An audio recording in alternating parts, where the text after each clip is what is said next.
Good evening, ladies and gentlemen, and welcome to the Ordinary Council meeting held on Tuesday the 8th of October. East Gippsland Shire Council live streams, records and publishes its meetings via webcasting to enhance the accessibility of its meetings to the broader East Gippsland community. These recordings are also archived and available for viewing by the public or used for publicity or information purposes. At the appropriate times during the meeting, any members of the gallery who are addressing the council will have their image, comments or submissions recorded. No other person has the right to record council meetings unless approval has been granted by the chair. And please ensure that mobile phones and other electronic devices are turned off or in silent mode for the duration of the meeting. And can I just remind councillors to make sure that their microphone is on when they're addressing the gallery, and any members who may be speaking will ensure your microphone is also turned on.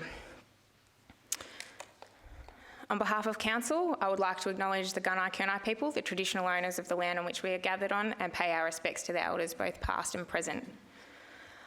Item 1.2, apologies. Madam Mayor, we have one apology from Councillor Mark Reeves. Item 1.3, declaration of conflict of interest, Mr CEO. Madam Mayor, I have received no conflicts of interest declarations. Thank you. Item 1.4 is a confirmation of minutes, that the minutes of the Ordinary Council meeting held on Tuesday the 10th of September 2019 be confirmed. Happy to move that for you, Madam Mayor. Thanks, Councillor Peltz. Councillor Rotino, second. All those in favour? Motion is carried. Item 1.5, the next meetings. We have 3 coming up. A special council meeting on Tuesday the 22nd of October 2019 to consider the annual report 2018-2019, which will be held at the Corporate Centre, 273 Main Street, Bairnsdale, commencing at 1 p.m. A special statutory council meeting held on Tuesday the 29th of October 2019 to elect the Mayor and Deputy Mayor for 2019-2020 to be held at the Corporate Centre, 273 Main Street, Bairnsdale, commencing at 6 p.m. And our next Ordinary Council meeting will be held on Tuesday the 12th of November 2019, which will be held at the Orbost Service Centre at 1 p.m. Item 1.6, request for leave of absence. None have been received, Madam Mayor. 1.7, request to speak about your community project. Again, none have been received, Madam Mayor. And 1.8, public question time. Neil. I have no public questions, Madam Mayor. Thank you. Item 1.9 is a record of assemblies of councillors for August, September 2019. Thanks, Councillor Rotino. Do I have a seconder? Thanks, Councillor Tui. All those in favour? This motion is carried. Okay, moving on to item 2, notices of motion and or rescission. Item 2.1 is a notice of motion, reconsideration of future land management arrangements, Bullock Island, Lakes Entrance. Councillor. Sorry, Madam Mayor, I think we just needed to say that there was no petitions either. 1.1. Oh, sorry. Thank you. 1.10, petitions. There are no petitions, Madam Mayor. Thank you. Thanks, Councillor Rotino. Notice of motion, as mentioned before, reconsideration of future land management arrangements, Bullock Island, Lakes Entrance, and we have a request to speak to that agenda item from Mr. Bruce Hurley. So please come forward, Bruce.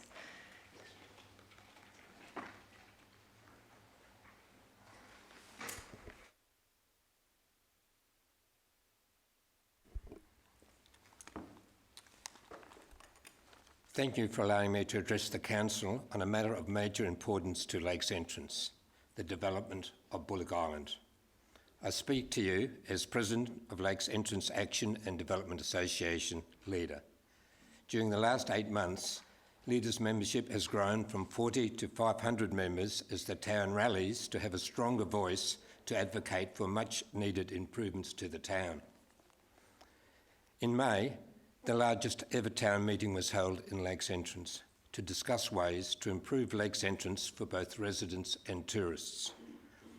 Despite its unique setting and importance for tourism in East Gippsland, the town was hurting because of several issues, including reduced tourism, ageing infrastructure, lack of attention to development. These matters were highlighted by LEADER to you, the Council, on your 4th of June Council meeting.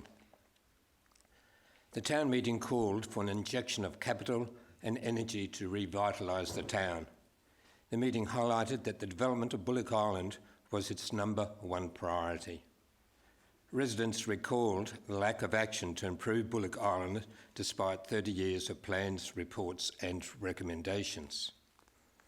As Councillor Ellis has pointed out, Bullock Island is a special place for recreational fishers as well as an excellent vantage point to observe bird, marine life and boats entering and leaving the lake system through the entrance.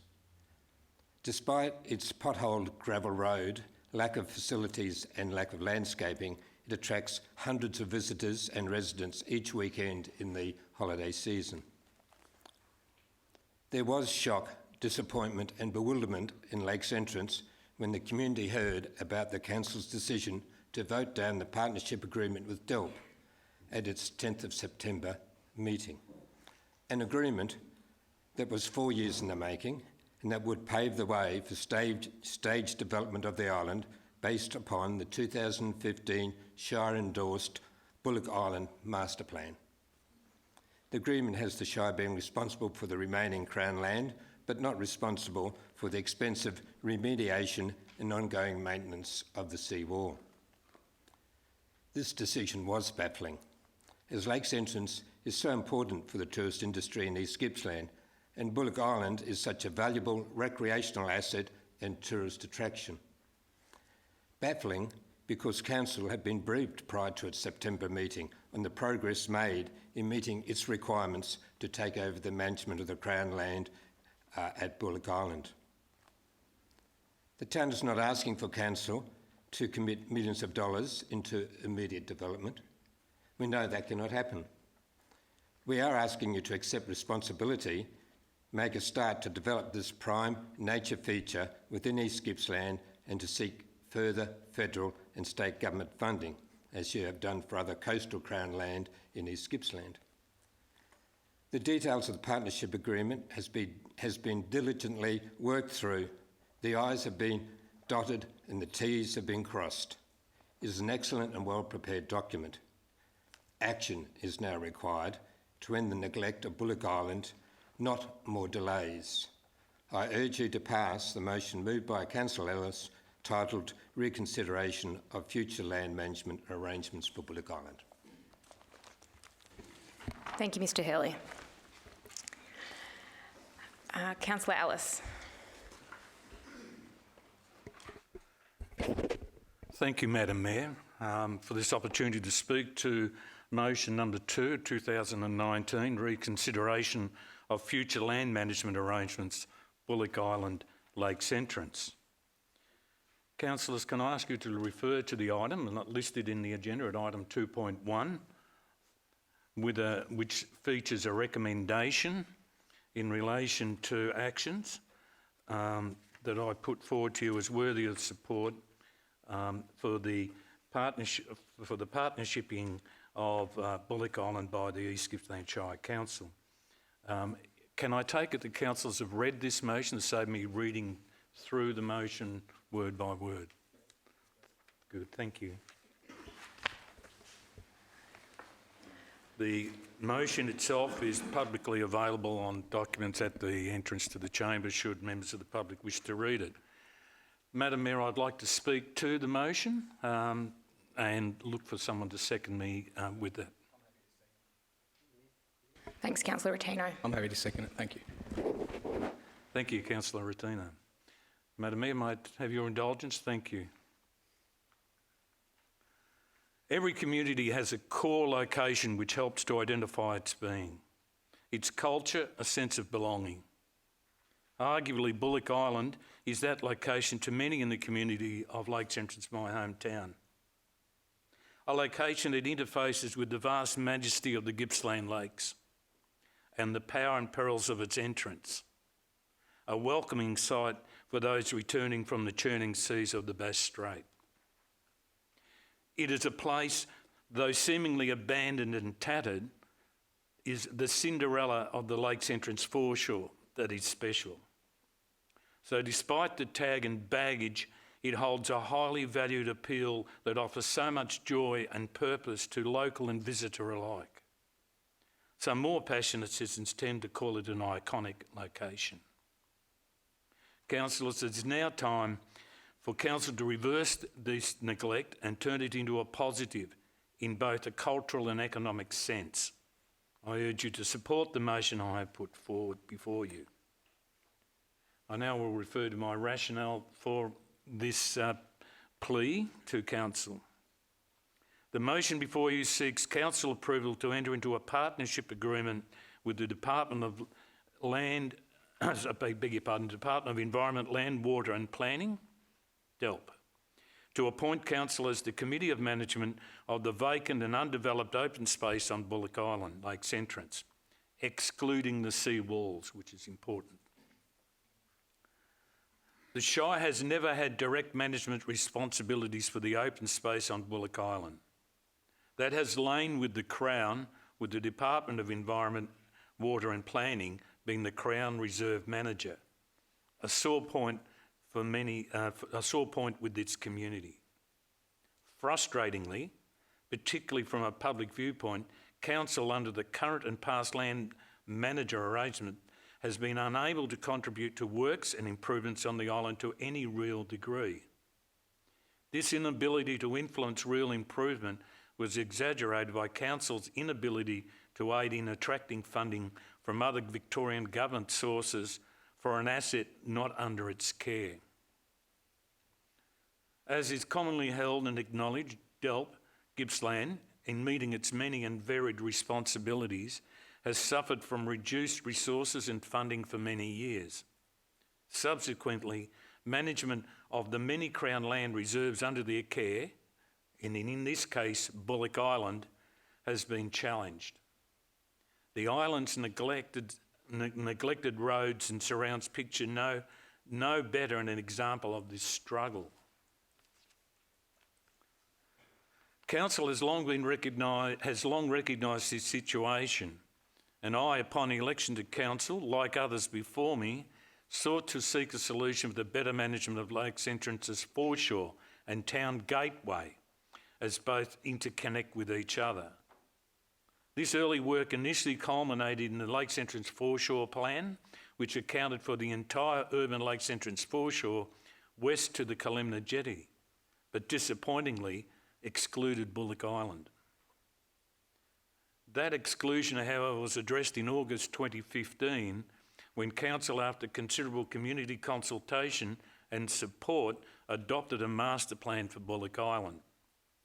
This master plan, as most would be aware, sets out how the unoccupied areas of Bullock Island can be developed for open space purposes, facilitate fishing and other passive recreational activities. The plan further included provision for parking and access to and around the island. The plan builds upon and creates an ideal tourist recreational precinct that adds to the economic and cultural aspects of the island. Though keen to accept management responsibilities so as to speedily implement the planned stage development, Council faced the dilemma of meeting the augur of the island's ageing seawalls in its negotiations at that time. A cost impost that could not justifiably be placed on its ratepayers by the Council. Again, the desired development of the island stalled. Pleasingly, of much more recent times, and it has been part of the renewed goodwill and state government initiative in coastal management practices, Council can now confidently move to take responsibility for the sought-after parts of the island. More precisely, it is now proposed that DELP will formally appoint Council as the Committee of Management for the vacant and undeveloped open space on Bullock Island, excluding all seawall infrastructure. Importantly, under this arrangement, DELP will continue to source funding to repair and replace the deteriorating seawalls as part of their handover to Council. The seawalls are not a Council responsibility. That said, the reality is that the completion of the ambitions of the master plan have been reported to Council at an estimate of $475,000 over the various stages of the plan. This cost includes a badly needed toilet, road construction and passive recreational facilities such as shelters, walking tracks, tables, seats and signage. The plan is presented as a multi-year proposal and is ideally positioned to attract appropriate funding or grants from outside sources, an action both Council and DELP will work to by agreement. I refer councillors to Appendix 1, the draft partnership agreement, as evidence of that dual commitment. Officers have initially reported an estimated annual maintenance cost of $97,000, assumably based on the needs of the completed works of the master plan. As highlighted in point 5 of the motion, officers requests officers to seek ways in which successfully reduce the burden of this cost as it matures to its full amount. Councillors, this is a long overdue project that has strong local support and carries strong cultural, societal and environmental and economic benefits to the community of Lakes Entrance, and for that matter, the wider East Gippsland community. It is worthy of support by all. It is a proposition that ticks all the boxes. I ask you once again to wholeheartedly support a motion that benefits all in East Gippsland, whether they be resident or visitor, hale and hearty, or in need of a little passive respite. Bullock Island is one location and the sole current time project can meet all of these diverse community needs. It is a true example of local government driven and community owned projects. For your information, I've also attached at Appendix 2 the Bullock Island Master Plan for your reference, and at Appendix 3 I've attached the officer recommendation and report of the ordinary meeting held here on the 10th of September 2019 as further background to this motion. For your assistance also, I've circulated a series of 4 photographs that were sent to me by Mr Peter Murrell, a member of our Lakes Entrance community, highlighting the beauty and the passive recreational opportunities of Bullock Island and the genuineness of the environment and its wildlife. Councillors, I urge you to support me in passing this motion this evening. Thank you, Madam Mayor. Thanks, Councillor Ellis. Councillor Rotino, do you wish to speak? Thank you, Madam Mayor. Thanks for the opportunity and thanks for sharing those great iconic photos, Councillor Ellis. Madam Mayor, in supporting this, I believe point 6 now alleviates the concerns. I was absent last month but have viewed the previous decision, and I believe that additional point now puts council in the right light and doesn't impede any future councils. It basically holds this council harmless if anything untoward just crops out of the blue with without So in supporting this motion, I'd like to clarify some of the unfounded comments and small-minded politics on how this decision was arrived last month. I'd firstly like to commend you, Madam Mayor, for the responsibility and leadership shown when this matter was last before Council. As understood by many people, particularly those in leadership roles, no one likes to be in a position where you need to exercise a casting vote. And as a chair, this case last month, you were put in that awkward position. The long-held convention and protocols regarding using a casting vote is that you must maintain the status quo, and you certainly did that. This position has led to additional information and the addition of point 6 in this notice of motion tonight. I'm supporting this notice of motion. Thank you, Madam Mayor. Thanks, Councillor Rotino. Are there further speakers? Councillor Peltz? Yes, I'd also like to reiterate with my colleagues that I'm much more happier to support this motion prior to the previous one on the grounds that I am satisfied that there's a get out for council, and I guess the previous motion for most of us councillors, we basically felt that there was a commitment from council, but it actually didn't state a monetary amount that we were committing our community ratepayers funds for.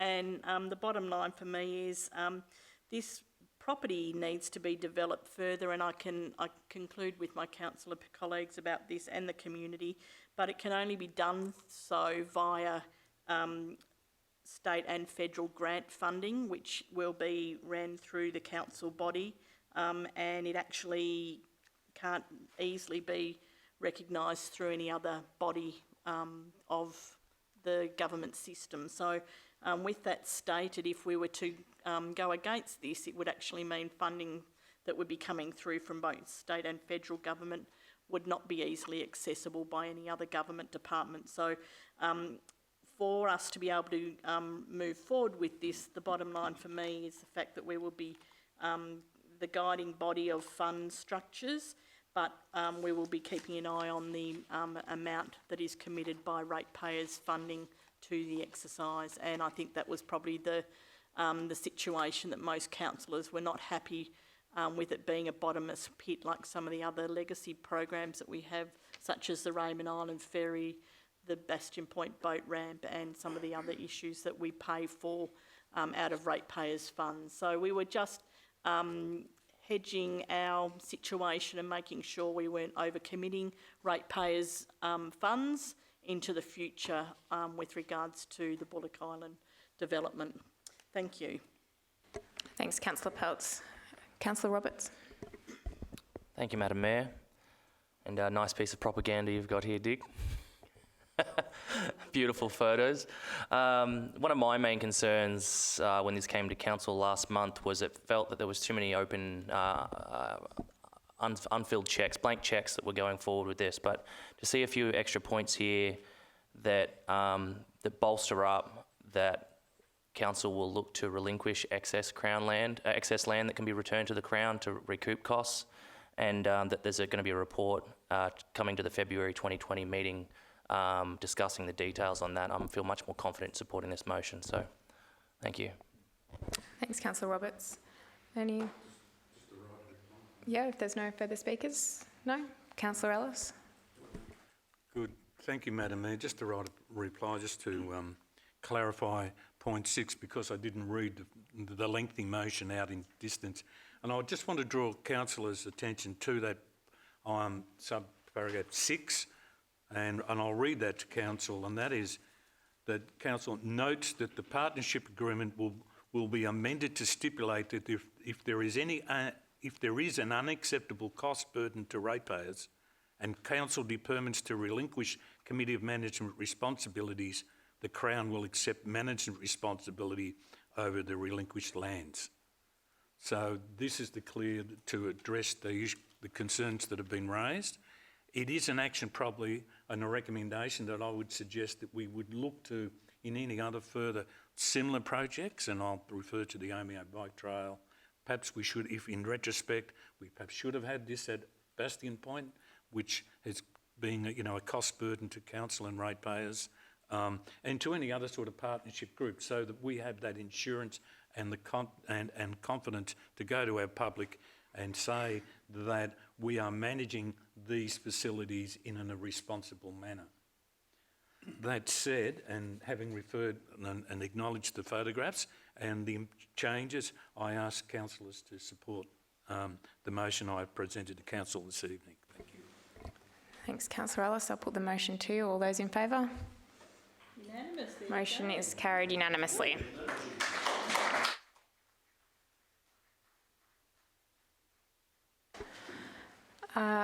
Item 2.2 is a notice of motion number 3, 2019 Economic Stimulus and Support Package following buyout of Gippsland Lakes commercial fishing licences. Councillor Rotino.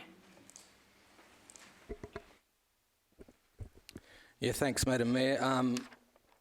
I'm taking that everybody has read this notice of motion, but to me this is just a logical request to the relevant minister in terms of economic development and loss, particularly to the flow-on effect and circulating in our local economy, the loss of those fishing licences in this buyback. A very rough rule of thumb is that for every dollar loss, it could have a minus $3 or $4 impact on the local community. In other words, it's the reverse of actually when you create a job. And unemployment's a major life event. It has devastating impact on people's lives. It affects not just the unemployed person, but also family members and the wider community. The impact of unemployment can be long-lasting and devastating for a local town and regional economy. Apart from the Councillor Rotino, can I just get a seconder first before you went into, which is Councillor Ellis. Sorry. I thought you were going to read the motion. Sorry. Councillor Ellis has indicated second, so please carry on speaking. Would you like me to reread it? Or? That's fine. We've read that. I've lost where I'm up to now. The significant and severe impact of job losses on rural and regional areas flows onto the local community, damaging businesses and as expenditure is reduced. Further damage to local communities will result from people leaving in search of work. Thus, and there's another flow-on fact, kids being taken out of schools, less requirements for medical. So I think we all get the picture. The stimulus and support package sought in this notice of motion is for our region should be similar to the support received in other areas of Gippsland. It needs to include support for non-licence holders involved in the Gippsland Lakes commercial fishing sector, and support is needed to assist affected individuals and their families transition to new career opportunities. I urge my fellow councillors to support this motion tonight. Thanks, Councillor Rotino. Councillor Ellis, do you wish to speak? Very briefly, Madam Mayor, I endorse Councillor Rotino's sentiment and vision in putting forward this motion. It's just yet another example of the blurring of lines between the various levels of government at the present, be it federal or state, and responsibilities and with representatives supporting their communities. We've seen this with our drought work that you have been so strongly advocating for, and we see it in other areas. This is an issue of fairness, and we're very strong. As Councillor Rotino reminded me today, when the buyback systems work, they work well in heavily populated areas, but in more sparsely populated areas such as the Gippsland Lakes, and in particular my town Lakes entrance, we suffer when jobs are taken away from their region, and this is the case here. Council has been briefed on some of the frustrations and difficulties the lakes fishermen have faced in relinquishing their licences and their lifestyles. And I'm hoping that this recommendation put before Council by Councillor Rotino will go some way in letting them know that the Shire and people of East Gippsland support these families, and that hopefully the government, on receipt of the letter, will respond in a favourable way to our community and our fishing families. Thank you, Madam Mayor. Thanks, Councillor Ellis. Councillor Peltz. Yes, thank you, Madam Mayor. I too support this motion that Councillor Rotino has put forward. I believe strongly that any primary producing industry, whether it be the farming industry, the timber industry or the fishing industry, should have guidelines that are respectable for people in the transition mode of job retentions, jobs being taken away. This should be affiliated to something similar to what has happened down in the Latrobe Valley with the closing of the mine and the restructuring of their community. And nonetheless, our community should be also reviewed in the same manner, and it should be just a status quo that this is the type of transition if they're choosing to close down our primary producing industries that are suffering anyway, and our communities are getting smaller, and our economic flow-on effect that is demising from these cutbacks in economical times, we are suffering in our outer areas of the Victorian region. You know, you might be busy down in Melbourne and you've got other jobs to move on to, but you're taking jobs away from our communities, you're taking money away from our livelihoods, and you're not replacing it with any other jobs of similar status or of similar income generating positions. To say that the tourist industry is going to cut the mustard, well, we're still waiting for it to happen. And so with that in mind, I'm happy to support Councillor Rotino and to write to the Minister and for our community to know that this is support of what's happening in our region, and we feel for you, and we do recognise the flow-on effects. It's really difficult and it's hard out there, and it's only going to get worse with what we're going through. So thank you, and with that I commend all other councillors to support this motion. Thank you. Thanks, Councillor Peltz. Are there any further speakers to the motion? No. Councillor Rotino, a right of reply. Thank you, Madam Mayor. Just on the point of fairness in closing the debate, I used some independent research about the fairness of what was being put forward as fairness, and I used our good friend Google Maps, and if you look at the other areas that have had commercial netting buyouts, you're talking about Corio Bay, Port Phillip Bay, Western Port. Google Maps says they're within 1 hour 40, 1 hour 50 of Melbourne CBD. Interestingly, Lakes Entrance is 4 hours 24 minutes. So to say that people can easily transition to other, it just doesn't ring true for regional areas, in particular East Gippsland. It's well documented, our areas of disadvantage, and I just think that the government needs to help us with this transition package here for Lakes Entrance. Thank you. Thank you, Councillor Rotino. I'll put the motion before you. All those in favour? Motion is carried unanimously. Thank you. Item 3, deferred business. There is no deferred business, Madam Mayor. Thanks.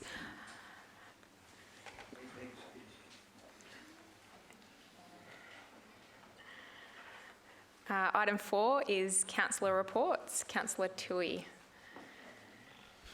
Thank you, Madam Mayor. I'm a bit disappointed that everyone's not staying for my report. Never mind, it was good to have you here anyway. I have forwarded my report to staff, Madam Mayor, and there's one thing that I'd like to highlight from the month. I did a presentation at the tennis courts in Bairnsdale, the Australian Money Tournament and the Junior Tournament. This is the third year in Bairnsdale for the Junior Tournament, and this year Tennis Victoria added an Australian Money Tournament, and because of that there were well over 120 participants that competed in the event, aiming to transition into senior competitions. The other thing that I would like to plug is the fact that Council are proud to support the tournament there, and did so by a $2,500 grant. And the other reason why I must say I was pleased to present at that facility was the fact that my daughter did play there for a number of years, and the major sponsor there, Crane's Asphalting, my son got his first full-time job there. So the connection to the community through some of the things that we get to do as councillors is very real, and it's something that I really enjoy doing. Thank you. Thanks, Councillor Toohey. Councillor Rotino. Yeah, thanks, Madam Mayor. I'd just like to report on a couple of things. I attended the most recent Citizenship Ceremony presided over by yourself as Mayor at the Corporate Centre here. There were 17 candidates and 11 different countries represented. There were 3 key moments through discussions after the ceremony that really stuck in my mind. The first was meeting Danilo, who had been sponsored by me for a local business under a regional skill migration program, and it was pleasing to see him here with his daughter taking the final step to become Australian citizens. The second was an absolute interesting and bizarre discussion. You just wouldn't think this would happen in Australia. It was a Ukraine couple that had fled their country and came to live in Sydney for a better life. They had the misfortune of working for a less than reputable Australian employer that I can only describe the conditions as explained to me as modern day slavery. The couple escaped the scenario, and the story really gets interesting. They ended up in Melbourne, and through sheer coincidence and luck, a local business owner, Warren, had his work vehicle in Melbourne with his business number on it, and Ollie noticed the work ute and rang the number, and Warren agreed to meet him. And through long story short, he was a very grateful to be given the opportunity to work here in Bairnsdale, and he was a very experienced engineer in window glazing, and went on to being a great contributor to that business and to our local community. The third great example was a couple from India who have settled in Orbost and are pursuing nursing careers, and again, through that skill migration program, supporting a big need in our community for skills, particularly in health. The other thing I'd like to speak to about tonight was the Business Awards, the 29 Federation Business Awards held at Lakes Entrance recently. It was held at Elvin & Co, and the event was well attended, showcasing all the great businesses in East Gippsland. But the highlight was a presentation by guest speaker, Chair of Destination Gippsland, Sue Smethurst. Sue, originally from Lakes Entrance, is an accomplished national journalist holding many senior roles and working throughout Australia, and recently she's working in Melbourne for the Women's Weekly. The highlight slides that she presented were headed as Gippsland, World-Class Wonderland. She started off with destination tourism is all around transformation. Sue cited the Derby Tasmania case, and just tonight we had a really good discussion with Councillor Roberts, who visited there recently and was also blown away by the transformation. Sue believes that the same can be said about our Omeo mountain bike destination project that has been cited because of the world-class terrain it will provide this experiential tourism cohort chasing adventure and spending as big as they can when they do. This led to the next part of the presentation of storytelling on our region, and this really made people sit back and take notice. East Gippsland is truly a world-class destination. Right here in Lakes Entrance, we have the second longest stretch of uninterrupted beach in the world. The Gippsland Lakes is the largest navigable lake system in Australia. The lake system is home to truly a rare pot of dolphins, the Burranen dolphins, and only 150 of these dolphins have been identified anywhere in the planet. Down the lake towards Paynesville is the longest silt jetty in the world, a natural phenomenon. Through the forest, there's a cave system older than the pyramids, the most visited tourist icon in East Gippsland.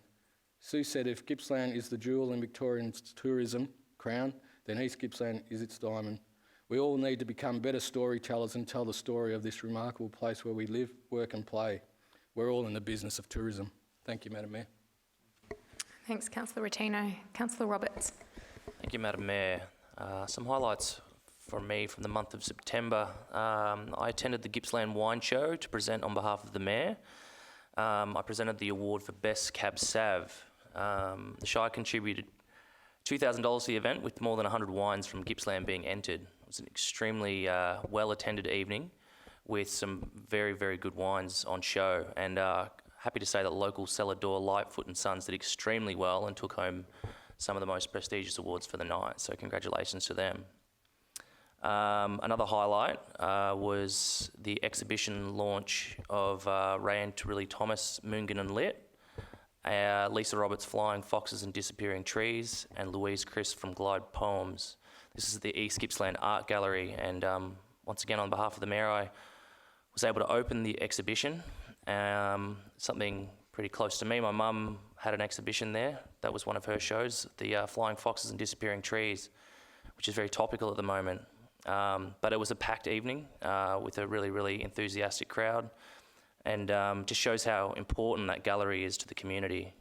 Considering they do it on such a shoestring budget, I think they do a fantastic job. The exhibition was beautiful, haunting and thought-provoking, and you really, really should go and check it out. It runs till October 19th, so that's my report. Thank you.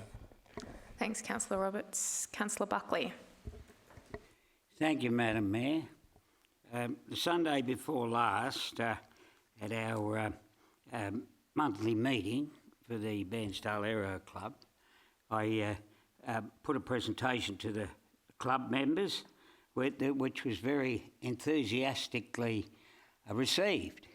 And that's the start of it up there, as you can see. And I was nearly going to bring along the real thing, but it was decided to do it better this way.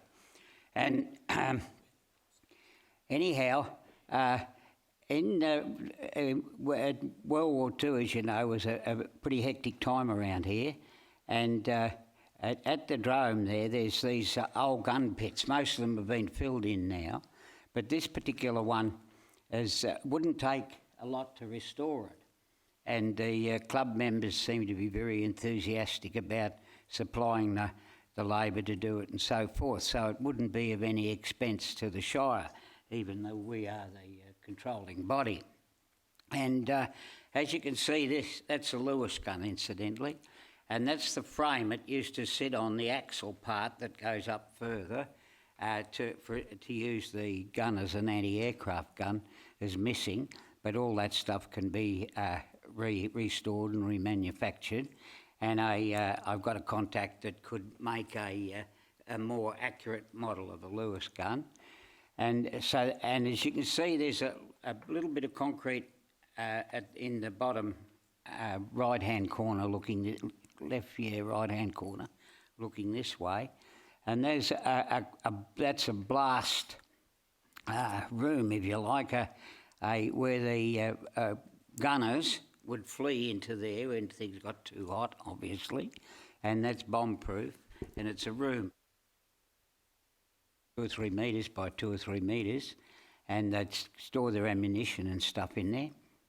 And so it was sort of tentatively decided, it's early days yet, that the club would press on and get that particular project completed. You can see those pieces of wood just underneath the barrel of the Lewis gun. That was a sort of a mini stockade, and that's all that's left of that one because various fires over the years have burnt them away. And anyway, as I said before, the club was very enthusiastic, and Bairnsdale, of course, as you'd know, there was quite a complex around here. The defence complex connected to a radar station on Pete Bury's property at Nungurna. And we've also located a bunker down there where they used the power source for the radar station, and it was all interconnected with the huge defence complex, and they really had to take this very seriously, defending the southeast coast, because if the Battle of the Coral Sea hadn't have been a draw in 1942, things could have been quite different. And the Japanese retreated back to Rabaul with their invasion force, and consequently they never regained the strength to continue that attack. So the questions I have, I suppose, to the Shire, would we be able to go ahead and start this project, or would we need a motion from the Shire to go ahead with it, and seek a bit of advice on that? That can be done at another time. So basically there we have it. There's other things I'd like to tell you, but there's other people want to speak as well. So thank you, Madam Mayor, for your attention.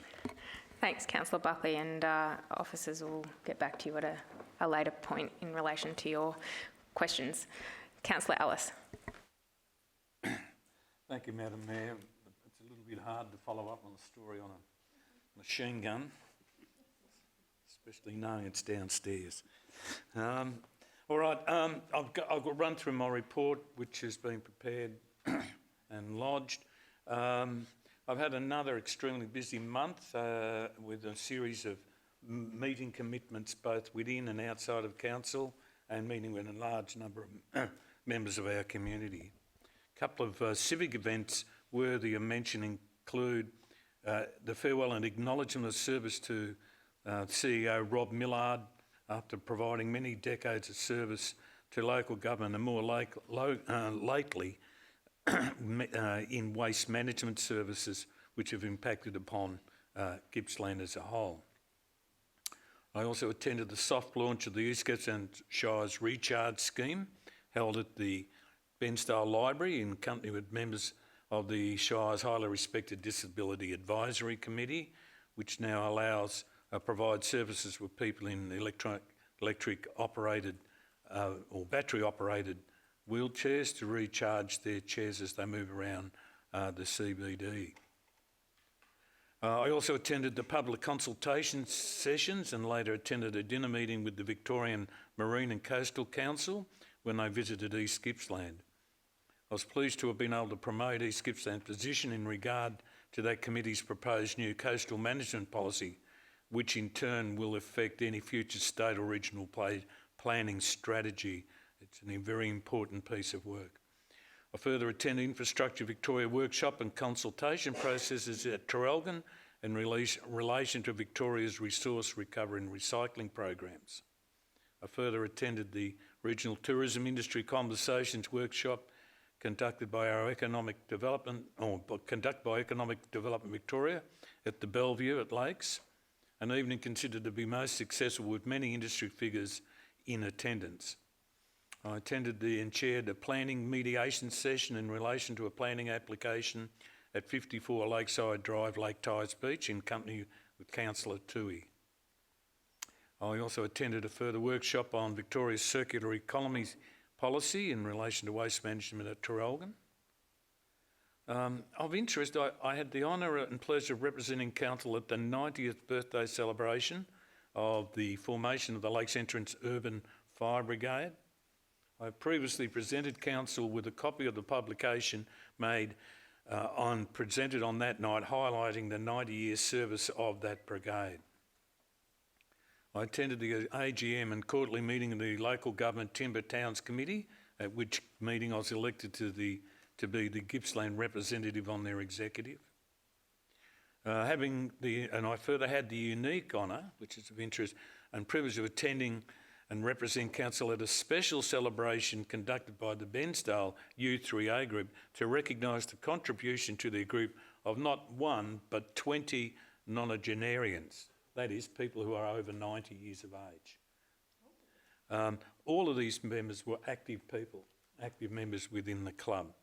The photographic representation of the members was second to none, as was the morning tea.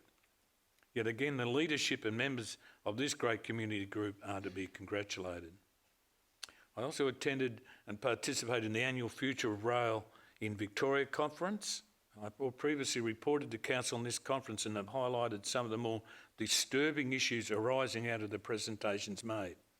As councillors are aware, I've requested the CEO to arrange briefings to Council by senior officers of V-Line and or V-Track in regard to the future of the Gippsland rail line and servicing either freight or passenger rail. And as Councillor Rotino referred, I further attended the Gippsland Business Award finalist breakfast at the Bellevue at Lakes Entrance. Again, congratulations must go to BTEG CEO, Executive Officer Janet Burton and her team for the hard work they put into the awards program. It was also a pleasure to meet and sit with, again, the person Councillor Rotino referred to in the Chair of Destination, Sue Smethurst, the event's guest speaker and importantly a Lakes Entrance resident. I've also inspected the works in Nicholson Street, Orbost, and congratulate the contractors for a job well done. Thank you, Madam Mayor. Thanks, Councillor Ellis. Councillor White. Thank you, Madam Mayor. I would just say that there were many events that I attended in this last month. Quickly run through a couple of them though. The law enforcement torch relay that came into Bensdale and then headed off towards Melbourne. Also, as Councillor Rotino said, I attended the Citizenship Ceremony, and I was really surprised at the number of people who had decided to become Australian citizens and make East Gippsland their home, and I welcome them all wholeheartedly. There's the Bensdale Computer Club. I attended their meeting on behalf of Council as Council gave them a grant to buy some more equipment for their club, and it was great to see. They're mostly older people who I shouldn't say would be struggling with computers, but they are there as a group teaching one another the things that they've learnt before a meeting, just inadvertently things that they have learnt on the computer, and they're happy to share that with their friends, and they're a great bunch of people, so I commend them for their effort and helping one another to catch up with this this age that I can say, quite honestly, I haven't caught up with yet.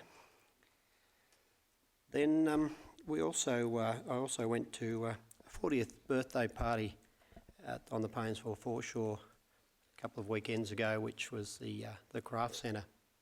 And what a great group of people, hard-working, passionate, using their skills to produce everything from knitted garments to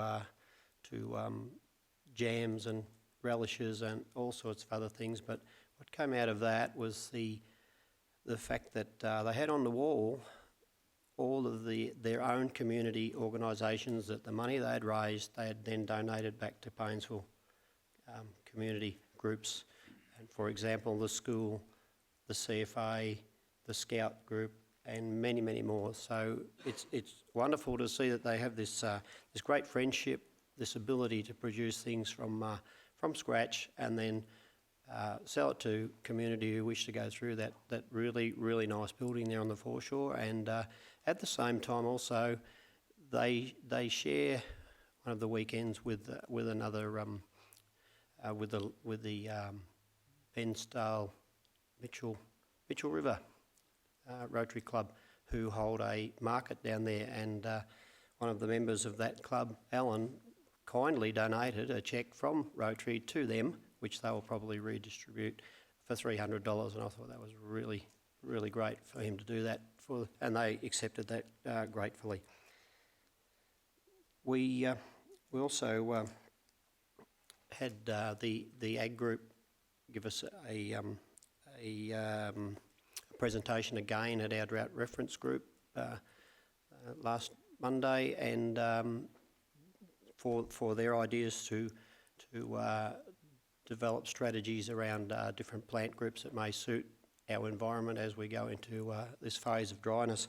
And you know, they were very passionate, and the wonderful thing that came out of the Premier's visit here was that they have been well and truly funded for that proposal, so that was really good news. And also the rates consultation meeting the other night.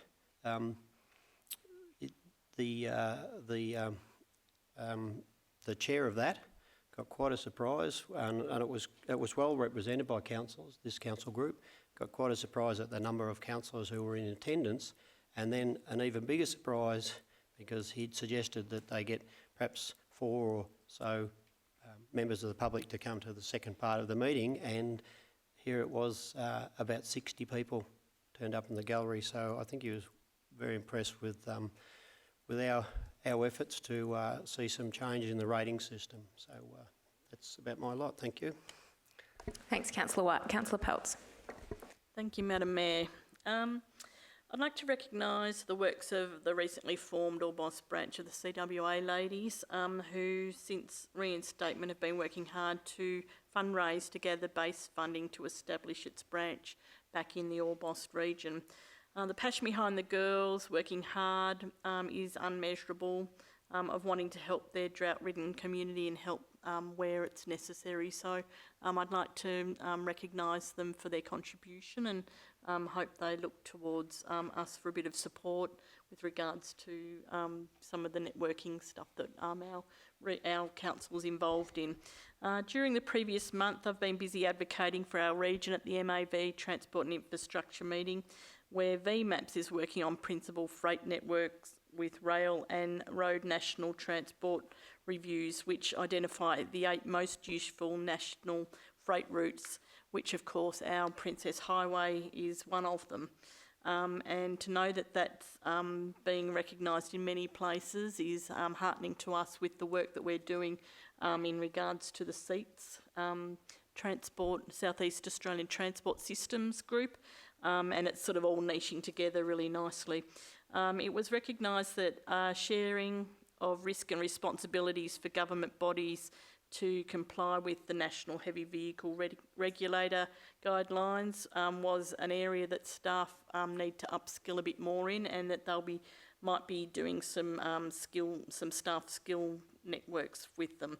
We're waiting for the exciting release policy paper mid-October for innovative mobility devices such as hoverboards, e-bikes and dare I say the electric scooter, which I can't wait for it to be coming in and out and around our region. So I'm looking forward to that, and hopefully we'll be able to get some for our tourists around our region too. So it was identified that the Department of Transport and MAV Transport and Infrastructure should be working together in areas such as road safety, school crossings, speed zones and rail crossings.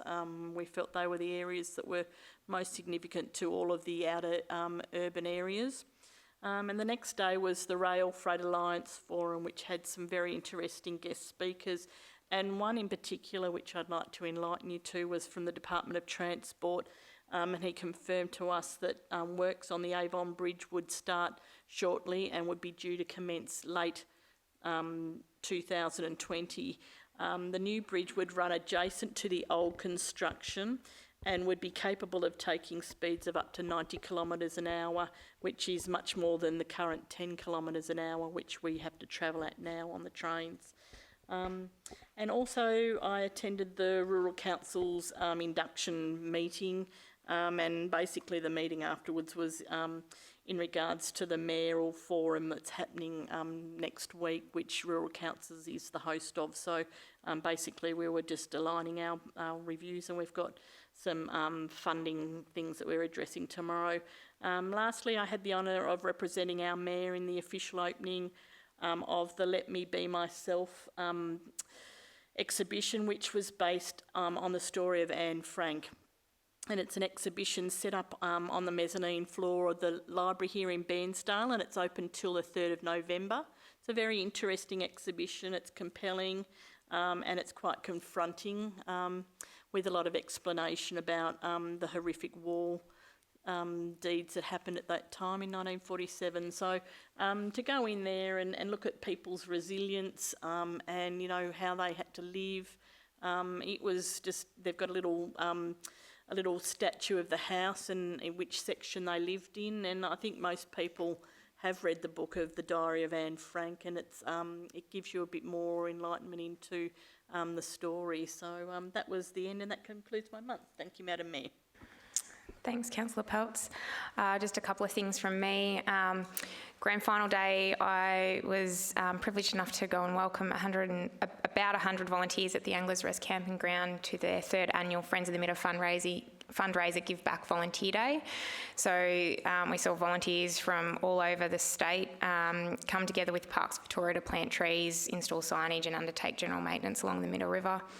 And the Friends of the Midder in particular, Jeff and Carrie Aronson, who have presented to Council before, do an amazing job in coordinating all of these volunteers to get together and do all of that work, which is a massive job, so well done to them.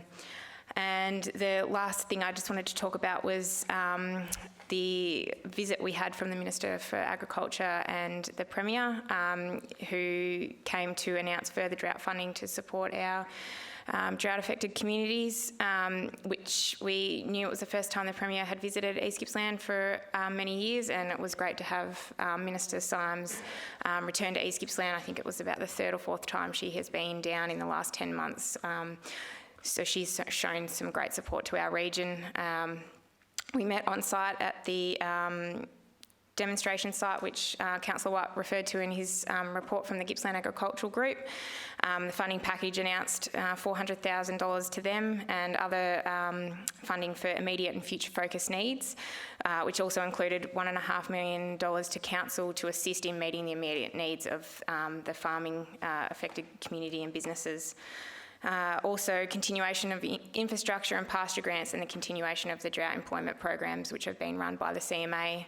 So we were very thankful for this announcement, and it also reinforced our strong advocacy that we have been working on over the last year on behalf of our farmers and communities, and we will decide in the coming weeks on how we will distribute that funding from the state.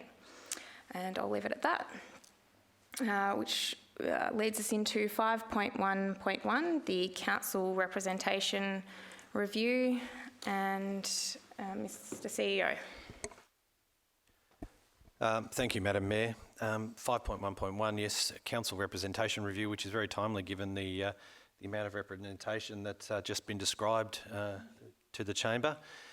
There was a resolution, this report's based on a resolution from Council from the 5th of February, that a comprehensive review of the councillor committee representation, inclusive of industry forums, be completed. It was hoped that the resolution asked for that to be brought to the May meeting. Unfortunately, due mostly to actions that I undertook in terms of restructuring the organisation, we were unable to meet that deadline, but we have presented that now for your consideration. The review has confirmed that council membership of and representation on a wide range of external organisations is contributing to council's efforts on behalf of East Gippsland community, and I think that was one of the critical questions that councillors were looking to answer through this review. There is a suggestion that we could discontinue representation on some of the forums that councillors are currently, or council is currently represented on, and they're outlined in the report. It also, the review also identified the fact that we are, in fact, managing and administering the representation generally in line with other local governments. However, we've identified some areas for improvement. So those recommendations are there in front of you, and I would just like to highlight probably in recommendation 3 in particular that there's a further policy brought to council in November which would actually outline some of the processes in more detail, and that in particular the delegates would be required to submit a report for inclusion in the next council meeting. So this is about making sure that the information that is garnished by a particular councillor is then actually made available to the rest of the council, which happens informally at the moment. This formalises it, but is also then available for the community to understand what representation has occurred. And in particular there, you'll note the second point there talks about the minutes of those meetings where possible, because sometimes they may not be able to be circulated, but where available, they are circulated. So I would put those recommendations to council for consideration. Thanks, Mr. CEO. Are there any questions?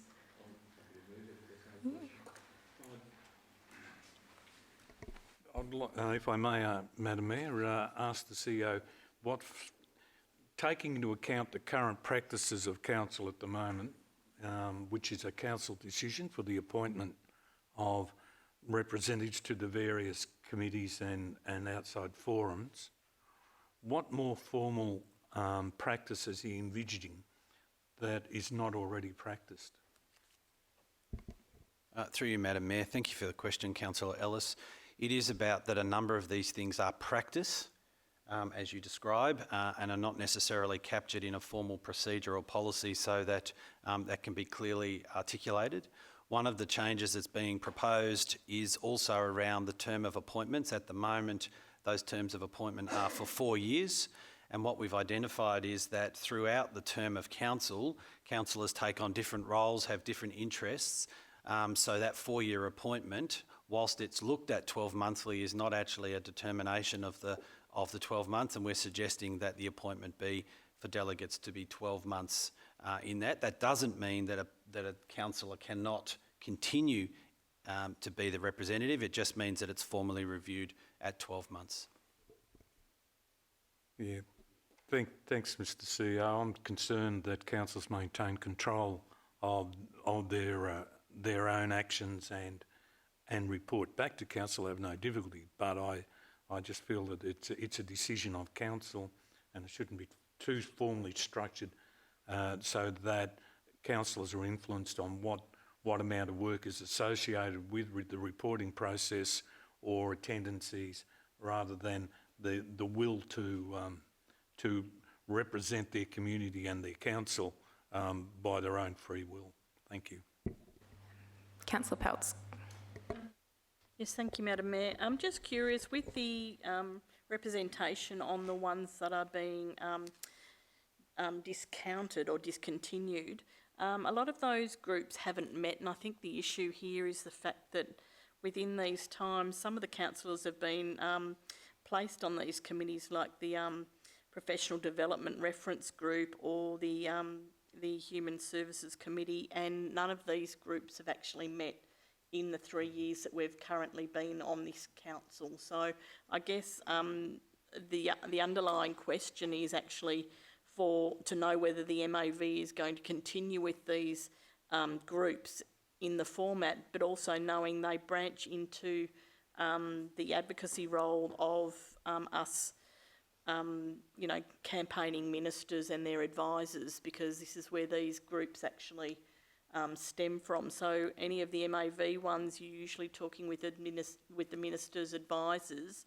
on issues that are confronting your community. So that's basically what these committees are for. But if that 1, 2, 3, 4, 5, 6 groups hasn't met in the 3 years that we've been on this council, there's no reason to say we're going to completely adhere to them because they haven't met. No further questions. Councillor Rotino, you're happy to move. Do we have a seconder? Councillor Toohey. Councillor Rotino, do you wish to speak? I'd just like to thank the work that's gone into this report. It's a very comprehensive report, and to me it just highlights that we're seeking to get best value for our community and continue to do that. So I urge the councillors to support the motion. Thank you. Councillor Toohey.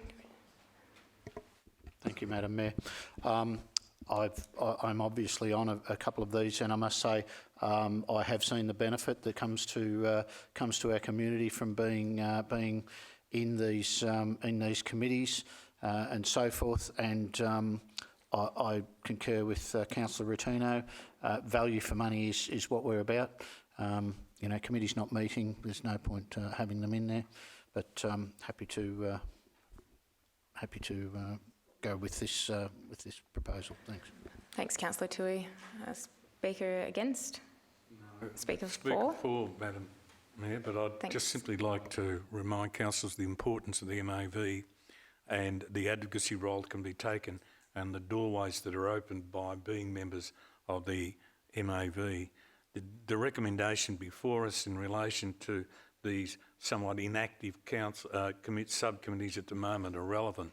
But once we head off into state and federal election periods, these committees not only provide good information at a higher level than what we can access here in Bairnsdale, they provide a state level, they also provide us with the opportunity for a stronger advocacy role, and we need to take advantage of it. So in supporting the recommendation as it stands at present, I ask councillors not to close the door on on these subcommittees, and that perhaps at a later time when there's an advocacy role necessary that we consider reviewing our position and membership of those subcommittees, recalling that we are members of the MAV as a council.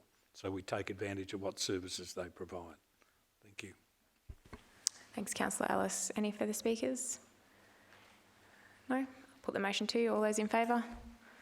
Motion is carried unanimously. Item 5.1.2, Draft Local Law Number 1, Procedures for Council Meetings. Good evening, councillors, Madam Mayor. I'd like to speak on the Draft Local Law Number 1, Procedures for Council Meetings. This was advertised in June this year, or given notice for public submissions. 7 submissions were received, one of which pertained in relation to the definition of the term acted upon, the remaining 7 in relation to the timeframes relating to public speaking time. A Section 223 committee was convened, and the Committee of Council determined to make some modifications to some of the wording, which have now been incorporated into the local law. So the report and the changes are now presented for Council's consideration in potentially adopting the local law number 1. Thanks, Mr. Alloum. Any questions, councillors? Councillor Ellis. Good. Thanks. I wonder if you could remind me what actual changes to the local law have actually been made in this particular revision? Thank you, Councillor Ellis. The one pertaining to the definition for acted upon, the request from the committee hearing was that the terminology for the definition be simplified. So the wording has actually been simplified now.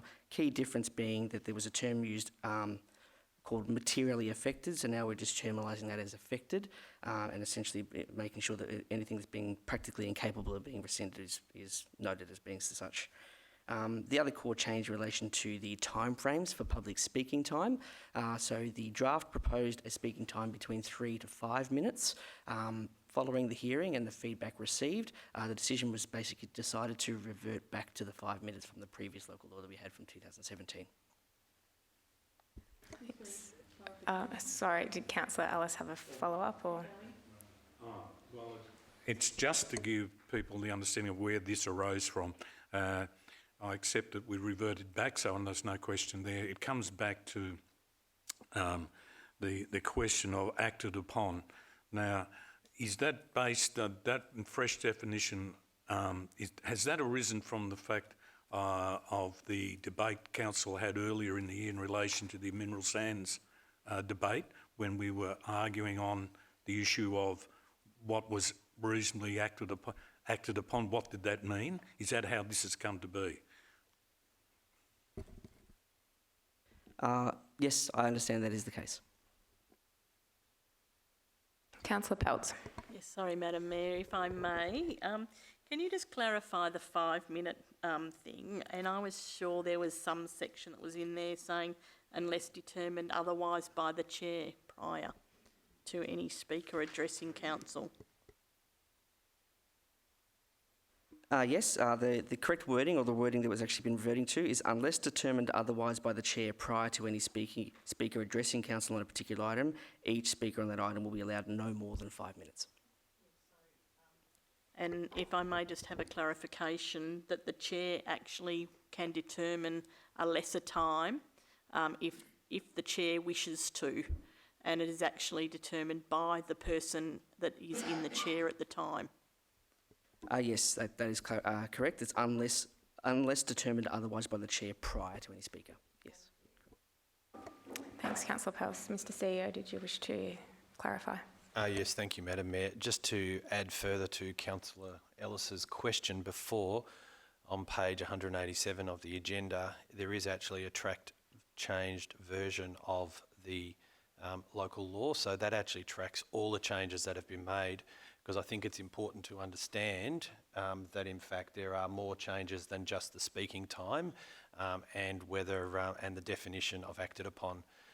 And this came about because there had been a number of sort of grey areas, if you like, and it was important that those grey areas were in fact clarified, which is what brought this to the table. And in fact, council laws have had, I think, somewhere in the vicinity of 4 or 5 sessions around this particular local law, looking at all the elements of the law. It's a really important law. It's how we run our meetings, and it's really important that it's clear and that officers and councillors are able to understand what's in it. Thanks. Councillor Rotino? I'm happy to move the motion if there's no further questions. Thanks, Councillor Peltz. Councillor Rotino, do you wish to speak? Again, Madam Mayor, there's significant work that goes in to get these documents right, and particularly an important document like our local law. It does become law, and there's a very structured and dedicated process which takes a lot of energy and effort to keep it right. So thank you, and I just support this motion and hope that my colleagues will support it as well. Thanks. Councillor Peltz. Yes, I'd like to recognise everyone that's come in to contribute to the hearing that we had, and I think we have negotiated their points around the table and taken their guidelines into perspective, and I feel we've accommodated what they were intending. So I'm pleased to be able to support Councillor Rotino and recommend to our fellow councillors the new updated version of the local laws that we feel has been contributed to by the community from those who did actually come in and chat to us about their issues with it. So thank you, and thank you to the staff for hearing and following suit and appeasing to the guidelines. Thank you.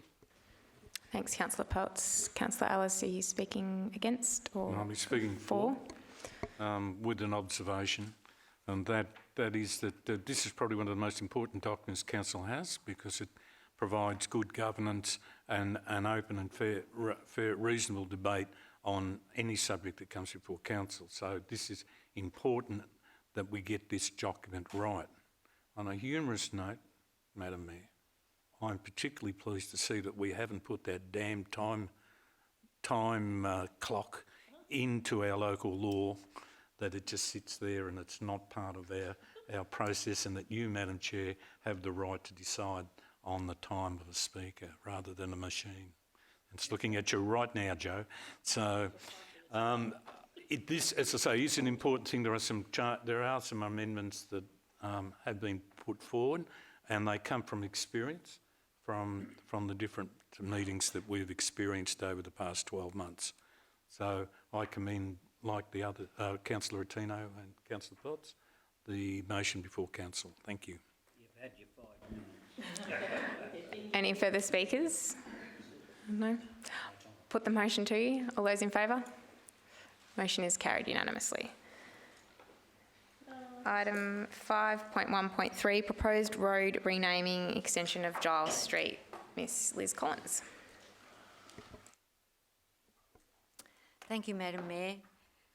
The report before you tonight is seeking Council's endorsement to rename sections of roads around the newly constructed Giles Street Bridge. The Giles Street Bridge created a thoroughfare from Bosworth Road straight through to Delmahoy Street, and has resulted in the need to rename some sections of roads in that area. The report before you tonight is a requirement in terms of gaining Council's endorsement for the proposal for the Office of Geographic Place Names, who manage the process of renaming. And so there is a recommendation there before you tonight. There are attachments to the report showing the roads as they were and the roads as they're proposed to be. There is no impact on any private members of the community. The area that's being renamed aligns along boundaries of council properties. Thank you, Madam Mayor. Thanks, Ms Collins. Questions? Councillor Peltz, happy to move. Councillor Ellis, second. I'm happy to move this, Madam Mayor. Thank you. Do you wish to speak? Yes, I do. Yeah. I'd just like to say, look, this is the best bit of road that adjoins our community, especially from the industrial section, and for it to have such a great name as Giles Street as a continuation makes common sense to me, so happy to support the recommendation from the officers. It's an important piece of infrastructure that's now finally been completed after probably 25 or more years. After 25 or more years, so thank you. Thanks, Councillor Peltz. Councillor Ellis, do you wish to add anything? There's nothing to say. It's an administrative matter that just plainly makes sense. Thank you.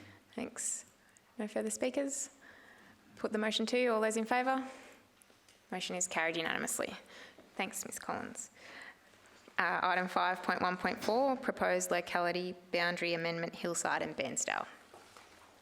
Thank you, Madam Mayor. This also is another report in regards to the requirements of the Geographic Place Names Authority, who manages naming for in Victoria.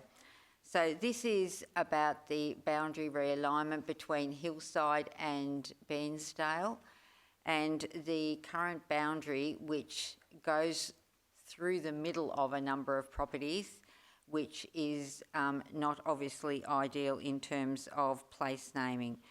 The proposal is to move the boundary and extend it, which fits in line with the Bairnsdale growth area as well.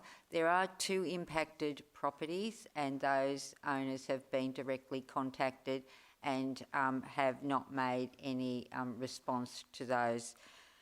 There has been community consultation undertaken in accordance with the requirement of the Office of Geographic Place Names, and for this to go forward, the Office of Geographic Place Names requires endorsement of council at a council meeting in terms of the proposal, and there's a recommendation there tonight for council's consideration. Thanks, Ms Collins. Questions? No questions. Councillor White, you're happy to move? Councillor Toohey seconding. Councillor White, do you wish to speak? Yes, I do. It's worthy to do what we are doing with the repositioning of the sign of Hillside. I'm passionate not only for Hillside but for all the small communities that actually like to see that they are identified around the Shire with these place names. Now the signs of Hillside have been shifted a few times, and I'd just like to say that at one stage, the first attempt, the one closest to Lindenow was positioned so as to dissect a house, and Debbie Stewart would say that she slept in Lindenow of an evening, but she got up and had her breakfast in Hillside. It was positioned so well, so that's also been rectified. But I think it's worthy of council to recognise these communities, and the signage means a lot to those people who live there. Thank you. Thanks, Councillor White. Councillor Toohey. Thank you, Madam Mayor. Absolutely correct, Councillor White. Good administrative thing to do, and just to clear up some anomalies. Any further speakers? Put the motion to you. All those in favour? Motion is carried unanimously. Thanks, Ms Collins. 5.2.1 Regional and District Events Sponsorship Round 1 2019-20 Assessment. Welcome, Mr Kleinitz. Thank you, Madam Mayor. The purpose of the report is to seek council approval to allocate funding under the Regional and District Events Sponsorship Program, Round 1 2019-20. The RAIDS, or commonly known as RAIDS program, has been going for many years and continues to successfully fund events that create direct and indirect economic benefit to East Gippsland. The benefits are largely created by attracting visitors from around Victoria, interstate and internationally to the region. Twice a year, the RAIDS program invites event organisers to apply for funding. This round we received 12 applications, which have been reviewed by a panel, and 9 of the 12 applications have been recommended for funding, with some of those for over a 3-year period, which enables those events to have certainty in funding as they grow and become more sustainable. I'd like to note, of the 3 events not funded, one of those events was not funded because it's been funded for 3 years and we've requested it to become a self-sustaining event. A second event, council officers realise it is quite important and have decided to fund it separately out of the economic development budget. And a third application was not considered an event and deemed ineligible for funding. Overall, the RAIDS program has been a very successful program, which is well appreciated by event organisers, and for the investment made by council, it delivers a significant economic benefits for our region. Full details of each application are in the report. Thank you. Are there any questions from the councillors? Councillor Toohey. Can I ask the question? Do you have any idea of the overall benefit that is derived by our community from this investment that we make? We've done that. We've presented to council report on that about 12 months ago. I can come back to you with some of those results. So yeah. Councillor Rotino. Yeah, thank you. Councillor Peltz, second. Councillor Rotino, do you wish to speak? Sorry, we've already moved the motion. Councillor Buckley. Bit late.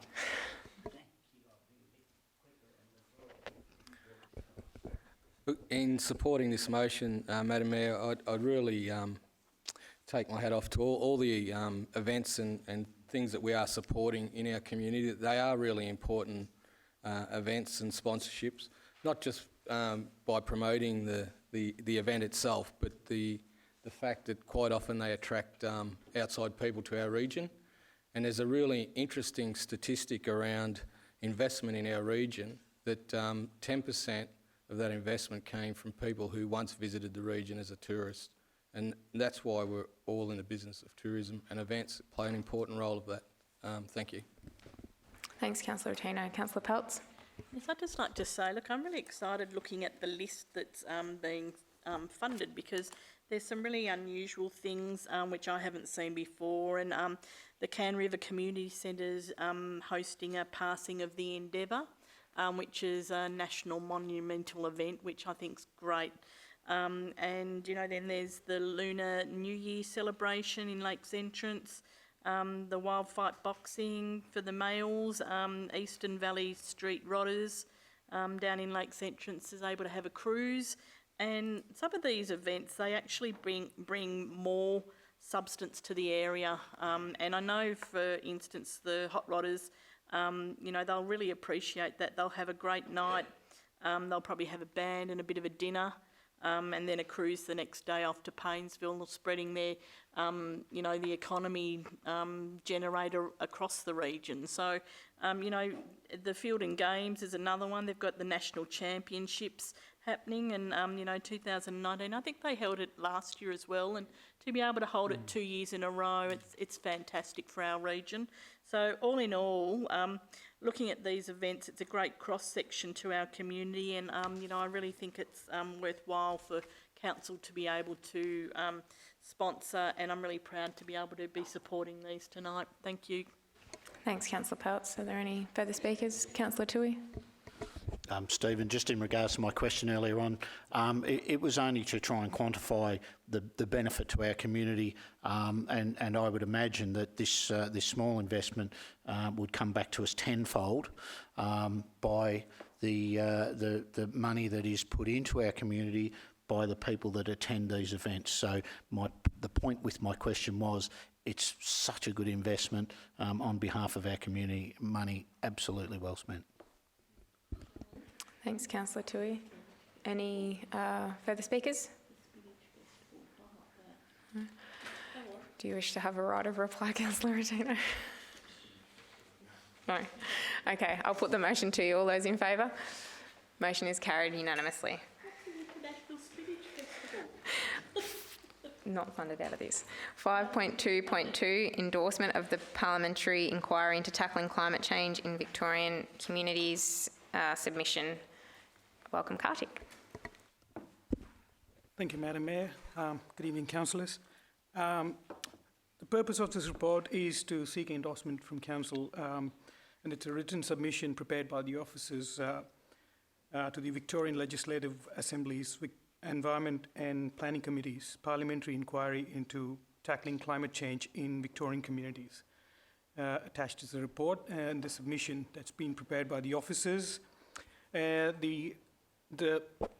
a nutshell, the submission basically gives an overview of what council officers have been working on in terms of projects and with the community to combat climate change, and what sort of initiatives have been taken within East Gippsland and in Victoria in terms of these projects and combating climate change and getting some outcomes through the projects. But also the submission identifies some gaps in how the state government and other federal government can work with the local governments, especially in pertaining to East Gippsland in terms of working together to combat the climate change and taking us to the next level in terms of projects and initiatives within East Gippsland, and how we can achieve better outcomes in terms of policies, programs, and funding.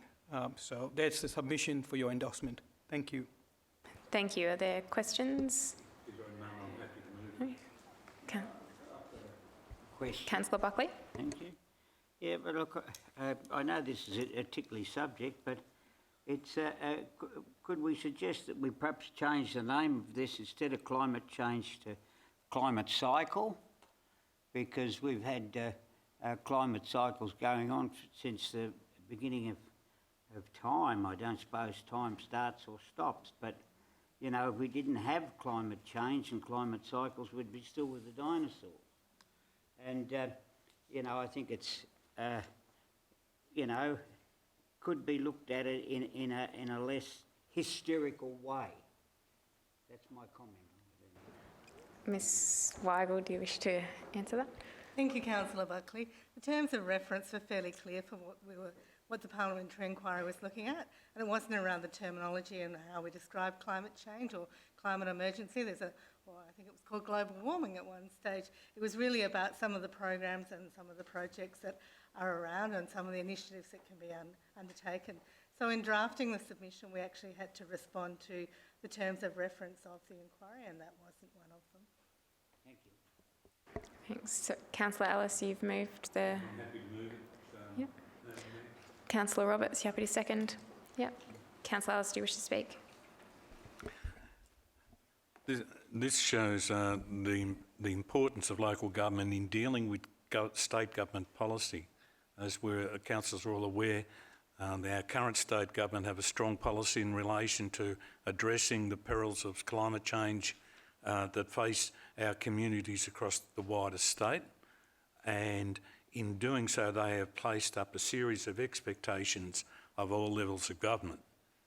As Kartik rightly pointed out, there was a series of gaps identified by our sustainability officers who are working to meet the requirements of the Climate Change Act and our other societal expectations. This submission I recommend to all councillors who may not have read it, and to members of the public, if they can access this, to have a read to understand the importance of local government in addressing the challenges that face our communities at the present time. I commend the recommendation to council. Thanks, Councillor Ellis. Councillor Roberts, do you wish to add anything? No? Are there any further speakers to the motion? No? I'll put the motion to you. All those in favour? Against? Motion is carried 7-1. Thanks, Councillor Buckley. Thanks, Kartik. 5.2.3, addition of roads on Council's road register. Welcome, Mr. Mark Bennett. And Tom Weatherall. Thank you, Madam Mayor and councillors. The report before you seeks recommendation to add 8 roads to Council's public road register. The total of those roads equates to 6.87 kilometres in length. The first 2 of those roads, Betka Road and Centre Road, run through the Malakuta Foreshore Reserve, of which Council is the manager of, and those roads access important recreational places of interest in that area. The roads subsequent to those, Dickerson's Lane, Cemetery Road, Casey Creek Track, Sterling Road Service Lane, Nicholson Creek Road and Eagleson Track are all have principal places of residence on them, so people live there permanently, and that is one of the key criteria for adding roads to the public road register. The last 2 roads, Nicholson Creek Road and Eagleson Track, we would propose to not add those to the public road register immediately. We'd like the benefiting owners of those properties on that road to upgrade the roads to Council's minimum requirements prior to, at which time we would add them to the public road register. Thank you. Thank you. Questions? Councillor Ellis. Sorry, I hadn't, until preparation for this meeting, I hadn't seen this report, so I'm sorry for these questions. I'm just recalling the Casey Creek Road, which you've just advised Casey Creek Road at Torluam. You advised that that's not to be added at the present time due to its condition to the roads register. I'm recalling that Casey Creek Road was added to our register several years ago, and that it's been, in fact, it may well have been on our register for some time. Am I incorrect in that recollection? Tom. Thank you, Councillor Ellis. There is a section, the initial section of Casey Creek Road, currently on the Register of Public Roads, so that may be the section that you are familiar with. This section is a continuation. It also includes a section of Eagleson Track, which leads to one principal place of residence in Torluam. So just to clarify, okay, good, thanks for that. I'm thinking of this area here. Now, does that also abut state forest, the Cahoon State Forest there? That's correct, yeah. Casey Creek Road, Casey Creek Track provides direct access to the Crown land. Okay, look, thanks for that. It's a conversation for us to have at another time in relation to partnerships. Thank you. Question, Councillor White. Thank you, Madam Mayor. I was just questioning the two that you're proposing the owners upgrade. Is there a reason for that? Are they new residents further along a road, or have they been responsible for the degrading? Those roads were traditionally unsurfaced roads. The residents have constructed new properties down there, new residences. This is a very common requirement that if we are to take a road onto the public road register, that the benefiting owners do upgrade the roads to council's minimum standards, which is gravel and usually drainage components.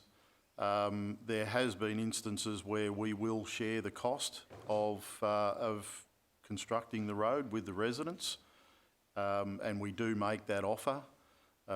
Sometimes we have installed drainage culverts and head walls and so on, and we have actually put gravel materials down if they've purchased those materials. So we do offer a bit of a helping hand in that regard. Councillor Peltz. Mark, I'm just looking at the ones that you're actually saying yes to adds up to 5.12 kilometres, and the estimated value of paving or gravel resheeting the road pavement of the roads, including in the report, cost is $102,750 with ongoing expenses of routine maintenance. Is that right? Or is that amount, does that include the other two bits? The other 1.75 kilometres? Yeah, that's correct. Huge. That's the full 6.87 kilometres, and the ongoing annual maintenance is $10,307. Can you just confirm, given the fact that we're not including the last two properties in the last two road reserves in this, it'll be slightly less than that amount? Yeah. Councillor Peltz, that's correct. So it'll be proportional to the distance. That's the cost factors have been calculated on distance unit rates. Councillor Ellis, you have a question?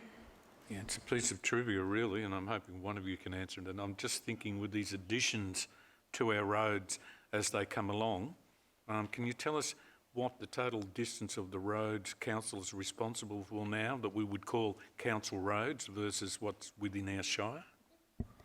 I believe, Councillor Ellis, we've got 2,897 kilometres, so we're reaching almost 3,000 kilometres, and as our previous CEO used to state, if you put that end on end, it'd stretch between Bairnsdale and Cairns. Madam Mayor, that's just a substantial asset maintenance issue for me. Thank you. So if there's no further questions, Councillor Toohey moving, Councillor Rotino second. Do you wish to speak, Councillor Toohey? Just briefly to say thanks for the work. This is good for our community, and it also means that we can maintain the roads to a standard that is required. So thanks. Councillor Rotino, do you wish to add anything? No? Any further speakers? No? Put the motion to you. All those in favour? Motion is carried unanimously. Thank you.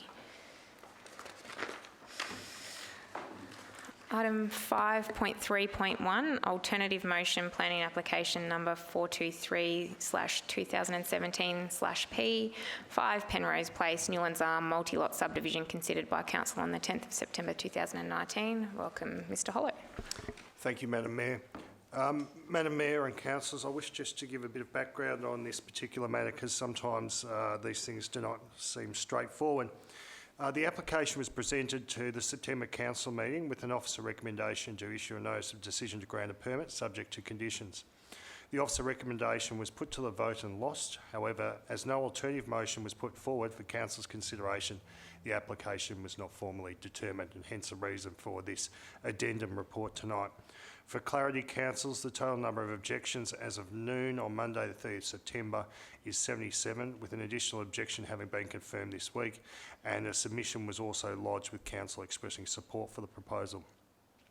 Councillors, in the intervening weeks since the September Council meeting, Council staff have been informed that the applicant's consultant have lodged an application review with the Victoria Civil Administrative Tribunal. That application for review has been on Council's failure to make a decision on this application. As a result of the application for review being lodged, Council is no longer in a position to make a decision, but it is required to form a position on the proposal. This position is what Council will take to VCAT when the matter is heard. Although the officer's recommendation remains as per the original report, which is in the attachments to this report, the intention of Council was indicated at the previous meeting in that the motion consistent with the officer's recommendation was put to Council and lost. Possible alternative motion, including grants for Council's position, is provided below for Council's consideration should Councillors seek to move it. I'm happy to take questions. Thank you. Thanks, Mr Hollow. Question, Councillor Ellis. Thank you, Madam Mayor. This is a question that's been explored in Council chamber, but not in the public, and you have provided an answer in your briefing, but I want to put it directly because a lot of people, like myself at the time, could not understand this, and this was that the matter was brought before this Council table on the 10th of September. The matter was discussed and examined, and Council made a decision not to support the recommendation of the officers. That being so, my feeling was that was an action of Council in that they rejected the recommendation before Council. You have explained to Council, but I'm wondering if you can explain to us in the chamber that explanation as to why that is deemed not to have been an action, because it's something that I would think most people would say that if Council refuses an application, they have acted upon something, and as a result, the appeal process that's has been taken place by the applicant in taking the matter to VCAT directly is confusing. So I wonder if you can help clarify that. Thank you. Thanks, Councillor. So, as I was in the chamber on the September, councillors moved the officer recommendation and determined not to accept that recommendation. But unfortunately, I don't believe that the council then formed another or made a decision on the application after that. So, councillors, the officer recommendation in the report was not supported, but yet there was no formal decision with respect to the application, whether that was to therefore refuse the application, which seemed to be the intent of councillors of the night. Any further questions?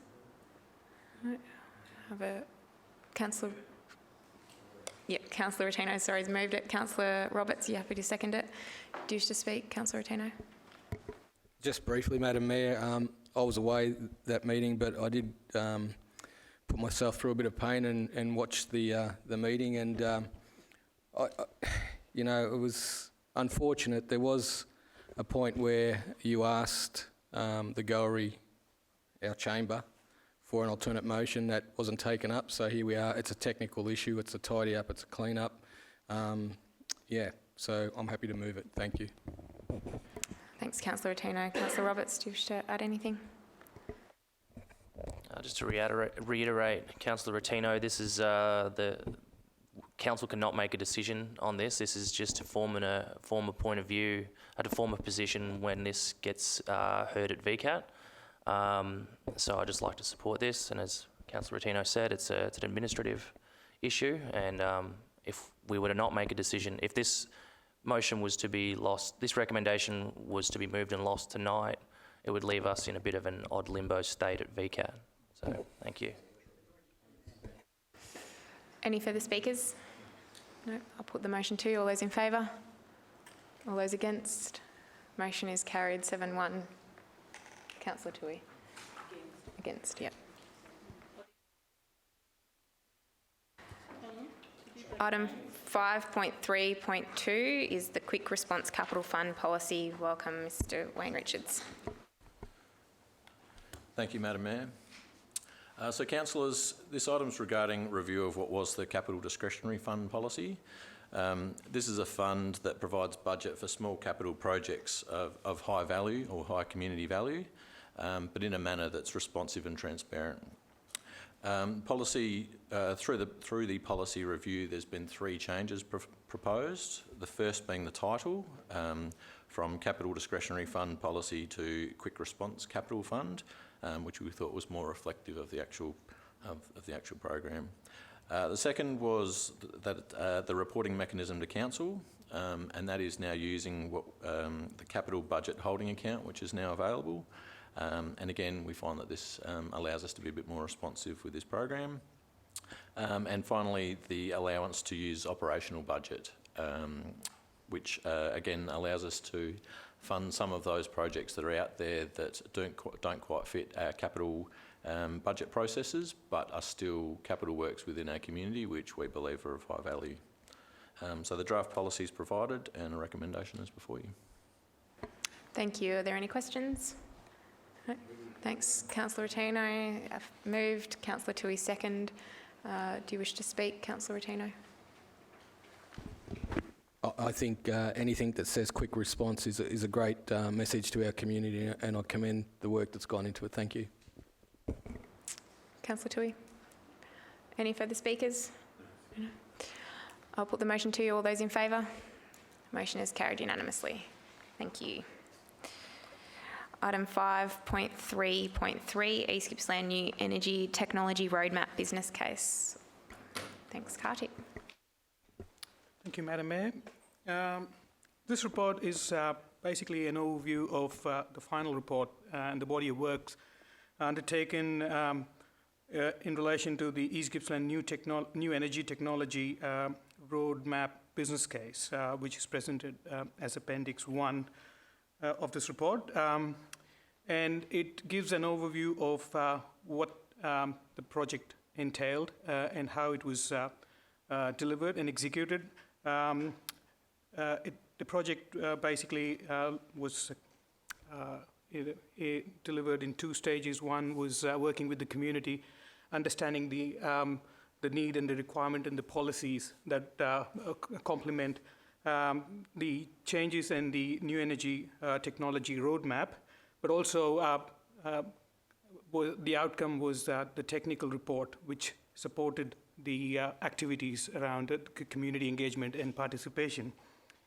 But it also looked at identifying projects that could form the policies and fit within the core council plan of to combat not just climate change, but also help businesses to achieve sustainable outcomes. So the stage 2 was basically look at 3 different projects which our officers worked on, the multi-site feasibility study, solar bulk buy, and energy information hub, all 3 of which have delivered some positive outcomes, and that's been highlighted in the report. However, the overall trends and the momentum of these projects is governed by the changes in the national energy market, which is out of our control, and that's been highlighted in this report as well. So attached is the report for council to note and also publicly release the report. So that's... Councillor Roberts has a question. Thank you, Madam Mayor. Granted, this may not be the forum to ask this question, but given the success of the programs, do you believe there would be a decision to renew these projects, especially things like the solar bulk buy, which I think was very valuable?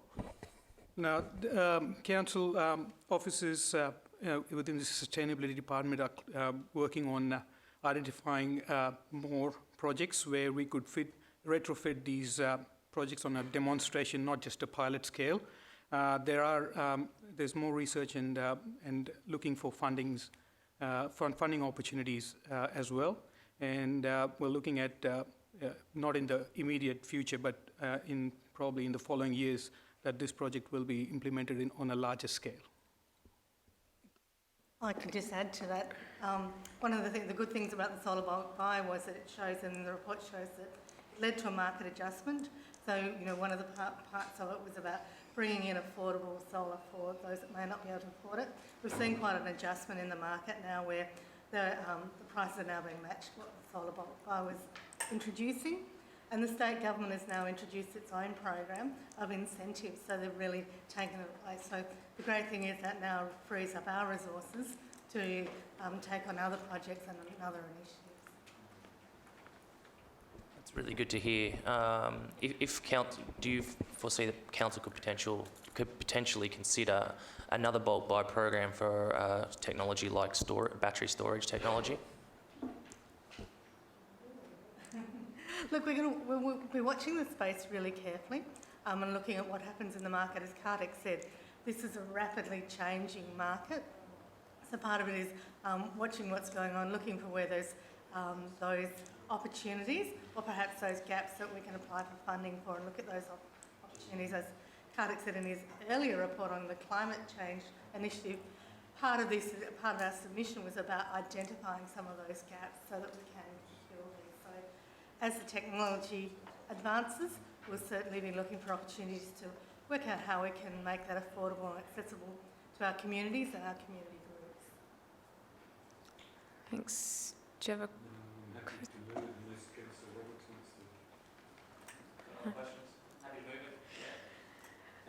Okay, Councillor Roberts moved, Councillor Ellis seconded it. Do you wish to speak? I think Council has been taking a really forward-thinking stance on a lot of these programs, and the solar bulk buy was a great success, and I know many people that took advantage of it. I think it's important to note that it's not a climate cycle. The vast majority of climate scientists vast majority of them believe that this is not a cycle, and that globally,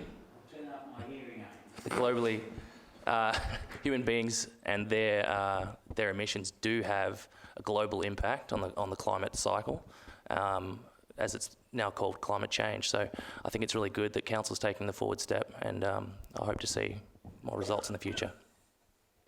Thanks, Councillor Roberts. Councillor Ellis, do you start anything? I can't after that, and I just seriously want to say that on reading the report, you can see the good work that's been done and the success of alternative solar power and other factors that we are addressing in our council, and it's a worthy piece of work, and we look forward to the next edition. Fiona. Thanks, Councillor Ellis. Councillor Peltz. I'd just like to say, this is great to see this report come to the table. Initially, when we looked at the energy saving avenues that Council did on an energy report many years ago now, probably, 5 years ago now, the solar bulk buy and the some of the energy studies that we've done have all been a part of that, and it just shows the innovation that the council group as a whole is prepared to, have a go at for the community, and forever looking for cost-saving initiatives that would help the bottom line for our ratepayer and their dollar. So, this is great news. Thank you. Thanks, Councillor Peltz. You speak to the motion, Councillor Buckley? I have a sort of a semi-question, if you like, to Councillor Roberts. No, sorry, Councillor Buckley. We're in debate at the moment. So we're in debate at the moment. So do you wish to speak for or against the motion? I'd just like to hear what he said. I beg his pardon to say it again because I was distracted and I didn't quite hear what he said, and it may affect the way. Perhaps I'll give him a right of reply. and he can address it then. Yeah, thank you. Any further speakers? Councillor Rotino? Madam Mayor, just again, the programs have been great, and I think if we go out with a solar bulk buy again, I think we need to really re-engage with our local providers as well with the next round, and I think we'll see a different reaction from that group as well. Thank you. Councillor Roberts, do you wish to have a right of reply? I was in the moment, but I'll try again. What I was alluding to, Councillor Buckley, was that climate change is it's largely agreed by the vast majority of the climate science community that it is not a natural phenomenon that we're encountering at the moment. It's a largely human-affected issue that we're facing. Climate has changed in the past, but not to the scale or the impact that we're seeing now. So we can chat about it after the meeting, mate, if you want to, but it's not the forum to debate climate change, but it's something that's very important and near and dear to me, so thanks, mate. Thanks, Councillor Roberts. Have I got the right to comment? No, you don't. Sorry. Thank you, Madam Mayor. I'll put the motion to you. All those in favour? Motion is carried unanimously. Item 5.4.1, East Gippsland Shire Council Grants Program Funding Round 1 2019-2020. Welcome, Sasha and Catherine. Thank you, Madam Mayor. I'm pleased to introduce you to Catherine McDonald, who is our Acting Community Programs Coordinator, who's going to speak to the report tonight. This is a program that she's invested considerable time and energy into in administering over the last 3.5 years. So over to you. Thank you. Thanks for having me. So tonight we're coming to ask Council to adopt the recommendations we've made on the community project grants and the arts and heritage grants. It's been a really good round with lots of varied applications. We've had 51 applications come in, which is a large round. The largest that I've seen is 54. And we've been able to recommend 25 of those applications. Something to note, we had a really strong round in the arts and heritage area, and we have actually recommended the majority of that budget for the year in this round. There's approximately $15,000 left for next round, but the applications were so strong, we felt that we had to support them while they were there. As I said, we had a really varied round of applications and supporting lots of new groups coming through as well, which is good to see. And we feel like this money is really going to support the community and there'll be some strong benefits as a result of this funding. Thank you, Catherine. Are there any questions from the councillors? Councillor Rotino? Just a quick question. What's the general feedback from the people that are applying about the process? Are they finding it easy? Are they comfortable with? Is there anything we can do to make it easier, or are they happy with how it is now and how it's working?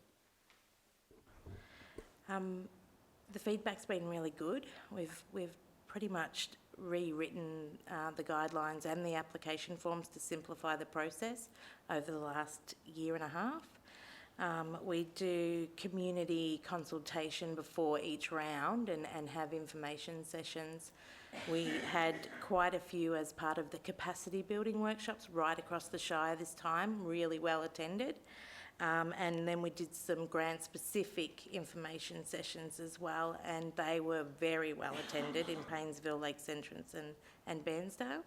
And the feedback's been great, and the applications have really improved as well. So there was only 1 or 2 ineligible applications this round, and usually there's 5 or 6. So it's good to see. Any further questions?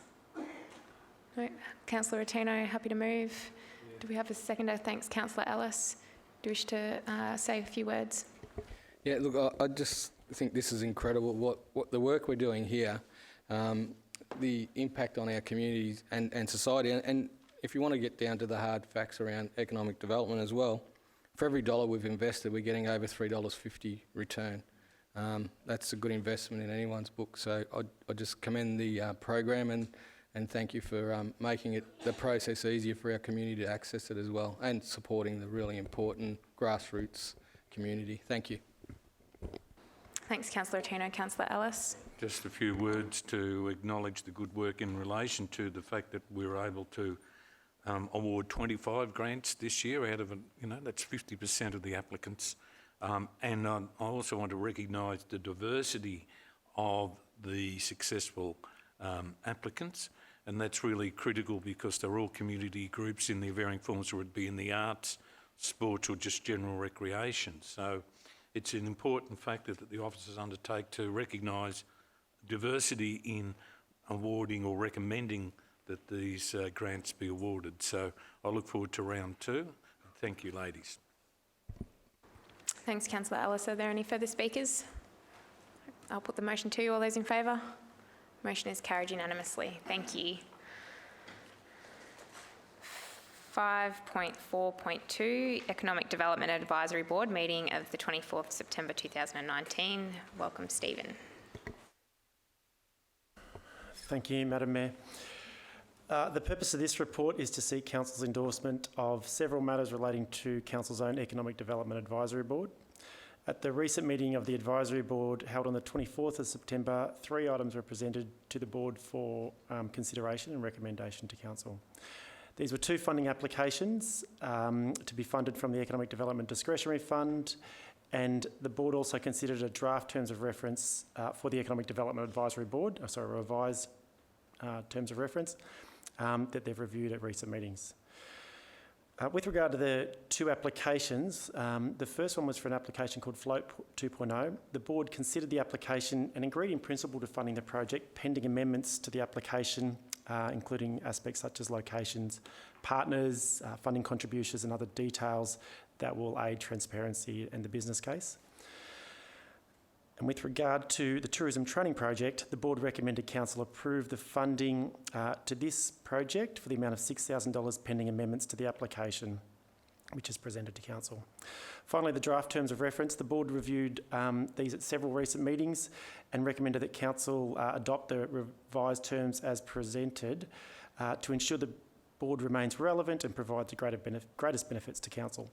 Some of the changes included to the draft terms of reference include the length of tenure for Board members to bring into line with the Council election cycle, minimum number of meetings per year, clarifying membership of the Board to ensure all industries are covered, and clarifying the expectations of the Board members.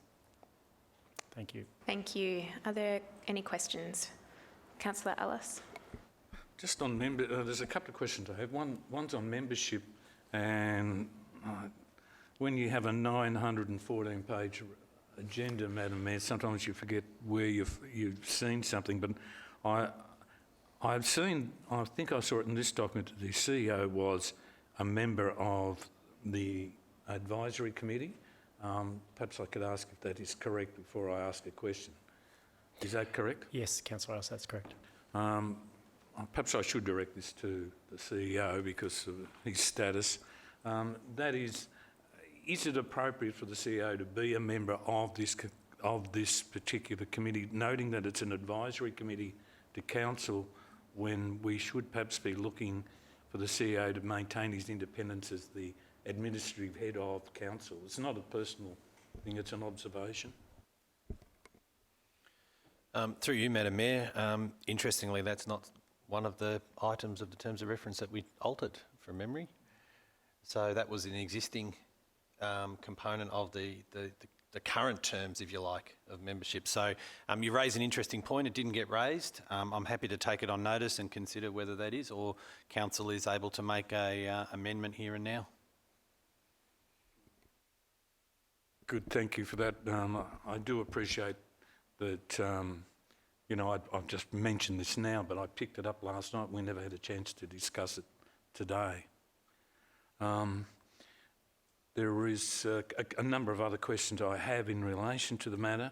There is one matter that I did bring to Council's attention today, and I think if we can just clear it here in this forum now, is that the recommendations and presentations made to the advisory committee are only that is presentation of the committee, and that the role of the committee is to provide advice to the council.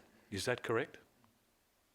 Sorry, yes, Councillor Rice, that's correct. Right, so that if you were to receive a presentation from a member of the community in relation to the future of the airfield, that is all that is. It's just a presentation, and he has no right to suggest to members of other members of the community that facilities at the airfield, such as the drag club and the motor sports clubs there, are under any threat. This is a matter simply for advice to the committee.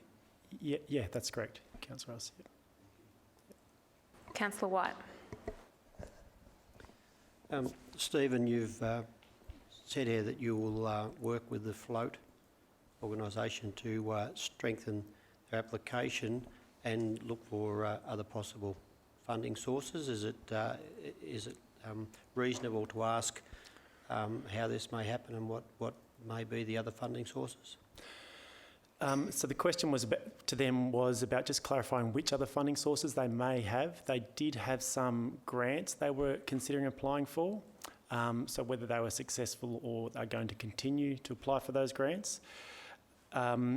There might be some other funding from the Float organisation itself. So it was the budget, the application form wasn't fully completed in those areas, so we're just seeking some clarification on that and some updates as well. Any further questions? Councillor Peltz. Yes, I'm sitting here reading the attachments, and under number 4.1, general business for discussion, it says about a character by the name of Mr. Alan Rumble addressed the board and gave a background briefing about proposal to build a multi-purpose motorsports venue.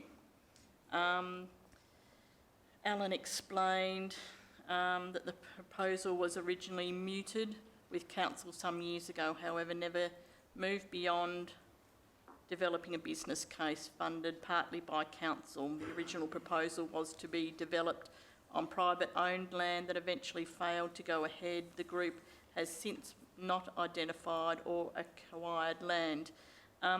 This is a very, very old idea, which I believe the land that they were talking about was the current Whelan's land that's adjacent to the Bairnsdale Tip property now. Alan gave an overview of the proposal, indicating costs and highlighting that the infrastructure proposed would incorporate field days, educational driver training, all current motorsport user groups currently located at the Bairnsdale Airport. The cost to build such a venue is established at approximately $10 million and requires some 50 hectares of land. The group is asking for support from council to move forward from concept plan to making the proposal a reality. The bottom line is we already have a committee of management of the land that they're actually proposing, and it's probably quite offensive to them that they haven't had any discussion or any further insight as to what that land might be. And we have sent our officers away to develop a airport precinct plan, and the motorplex, sportsplex that we actually have had in our mind for many years now, but the officers have not been able to come up with anything in regards to any type of development at all for the users of that motorplex. And to see this on the table, I think is quite confronting, and it's left off centre. And I hope they haven't been encouraged in any way to believe that they actually have a right of ownership over the land that's already there, because they've established good grounds in the way of supporting local learn to drive groups. They've got a great four-wheel drive club out there. They've initiated very good, very excellent initiatives in the way of motoring, early years motoring and upskilling avenues for our community and driver safety programs. the drag strip and all those other uses out there have been exceptional, and they've been supported, you know, hugely in regards to the community and the outer community of Melbourne. We get visitors from Canberra, Western Australia, all over the nation to go and use that facility, and then to see that in here is quite discouraging, and I'm sort of a bit sad to be thinking that this Allan Rumble might have some kind of a ownership right over what is already in place. And I'd hate to think that because someone's come along and put this on the table, that they would get precedent over what's already established until 2031 in regards to our agreement with the current users. Thank you, Councillor Pals. I'll just clarify with regard to that.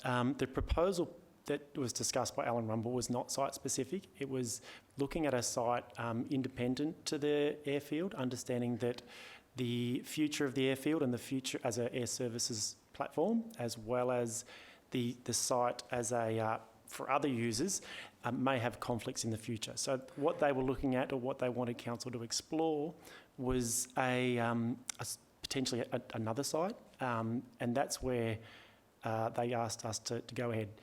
The first thing we asked them to do was then go away and whether there is interest from those other stakeholders and to garner support. So if there is, if they come back to us and say with no interest, then we'll need to work out what is done, or they'll need to work out where to go to next.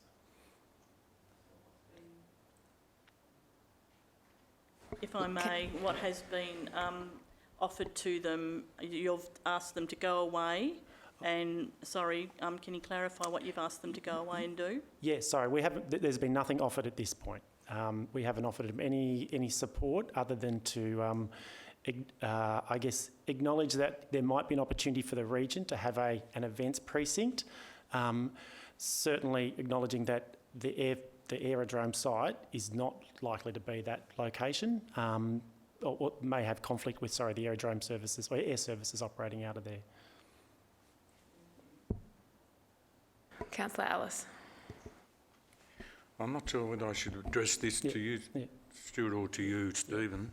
I'm just a little confused in relation to the float discussion, in the sense that this afternoon I was told, and other councillors were told, that council was not having anything to do with the slipway development at Lakes Entrance, and that was being run by DELP. But on rereading this here, it reminded me here that the float application for $46,000, which is council money or a request for council funding, is involved in the management or the building up of the slipway project, and they're talking about something that's well down the track by the look of it. And I'm wondering, what role are we really having with the slipway development? I'm just concerned that I've been given one picture, that we have nothing. It's DELP's responsibility, after we had previously been the leaders in the last process, and here, in this report, it's saying to us, well, we are part of the funding of the slipway development project, because the float people are going to be partnering with people whom I recognise as being members or part of the East Gippsland Marketing Show, are they all? I think so. But which is another associate of council. So can you please explain what the heck's going on with the slipway site? Thank you, Councillor. I'll start with regard to this application and maybe hand over to Fiona with regard to the broader DELP process they're going through with regard to the slipway site. So this application was not specifically targeted at the slipway site. The full application looked at a number of different locations in East Gippsland, so it could have which the slipway site could have been one of. That was one of the in the notes. It's recommended that locations is something that we were seeking more clarification and information on, but it did discuss other locations such as Narimalang and some other public sort of spaces around the region. It wasn't. There were certainly some areas that we were seeking further clarification, and that's why the advisory board didn't recommend it to council for funding at this point. So, Look, Oh, sorry. If I hand over to Fiona now, who can talk more about the expression of interest process. Accepted that on my other question, which would have come to you, was this indicates, contrary to what I'm believing, that we do have knowledge of a process that's coming to place for the development slipway. Now, I'm very happy to see something being done with the place, but contrary to what I'm leading to, is saying we're putting something out to, we're casting the net out to see what projects can come in there. It seems as if there is a whole series of things being put in place and that council somehow has good knowledge of this. So I'm just interested to see what's going on, because Lakes is really looking out for its foreshore to be improved and enhanced. But we don't want anything to... Perhaps the submission for funding through the Economic Development Advisory Board was a little premature. The process that is being run for the old slipway site is an expression of interest place, which is a process which is currently open and is being run by DELP. So it is a DELP process as the Crown Land Authority. Both Gippsland Ports and ourselves, being different parts of the organisation, have agreed to sit on the assessment panel, but it is not our process and it's not being run by council. Just, I guess, for public knowledge and so the other councillors know, can you explain, Gippsland Ports, to my knowledge, are the Committee of Management. I know they're under DELP in that sense. Why is it that DELP have taken over and not Gippsland Ports and running this particular job? Gippsland Ports have indicated that they have never seen anything other than port works was being their core business, and therefore because this site will probably be used by something other than a port function, it is therefore being seen that it would probably hand back that function to DELP once there is an appropriate use for the site. So that is why DELP is running it, because whilst Gippsland Ports might be the Committee of Management, just like we've had the discussions around Bullock Island, the underlying authority is still DELP representing the Crown. So it is really, regardless who is the Committee of Management, DELP is still the Crown authority and responsible for that process. So have run this process on behalf of the land, and I guess looking to stimulate some uses for that site for Lakes Entrance and reinvigorate and activate that site, which is perhaps not the Gippsland Ports' core business. And I'd just, to finish that off then, in the last process where we were the lead, the same logic was applied, that, it's not Gippsland's core business, Gippsland Port's core business to run anything other than port facility activity, so therefore the council ran that thing on their behalf, hoping that we would take it over, or was it to revert to the Crown? Look, we hadn't made a decision about whether we took it over. The foreshore management plan certainly says when there's an appropriate use for that site, that it is appropriate for council to consider that. That is something we would have to bring back to council for consideration, which we haven't at this time. But it was seen that it is an area that wasn't Gippsland Port's core business, and we have an interest in trying to activate that site and activate the foreshore in Lakes Entrance, recognising its tourism importance to the region. Councillor Peltz. Yeah, I'm a little bit confused with this one too, Councillor Ellis. I'd like some further explanation about funding application 1, the float air at Gippsland Lakes. Gippsland Lakes Art Residency Trail at $46,000, which is quite a decent slab of money out of our funding pool to be allocating to one. Well, this is what I'm thinking. So I'm looking at it and I'm going, this project seeks to create a hero art and culture tourism destination for the Gippsland Lakes. Now, the float setup is like a houseboat and it's on Lake Tyres. Is that right?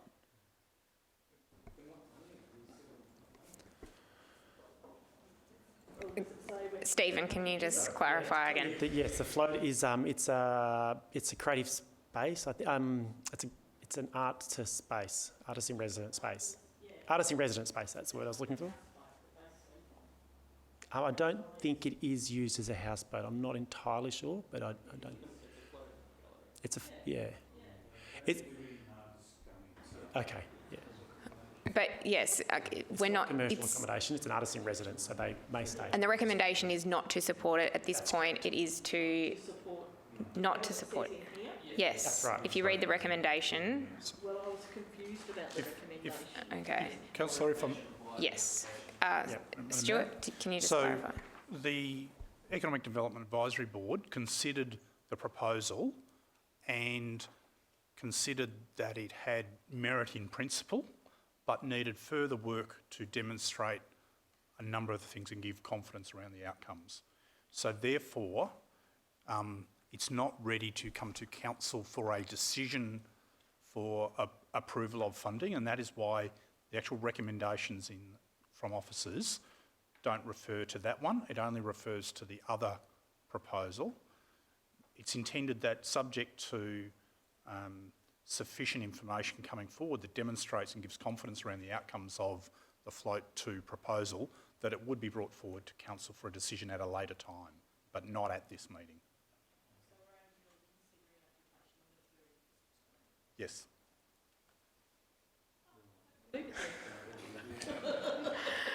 Okay. Councillor Ellis. Another one which I'd like to see how to take away to reviewers, and it's on membership too, and that was that we have the mayor and a councillor as delegated members, and that's good, and that's a point. But I've been thinking about the position of mayor just because the person is the mayor, not the individual, and that is that you may have a mayor that might be more concerned with, say, man-made climate change rather than economic development. And that would perhaps preclude some vigorous input into the workings of the committee. And I'm wondering whether we should be just terming it two councillors rather than mayor and council. This has got nothing to do with you, by the way, Madam Mayor. It's all right, I'm not running for mayor. Question. And nor you, Jackson, but I'm just wondering whether that could be considered as well.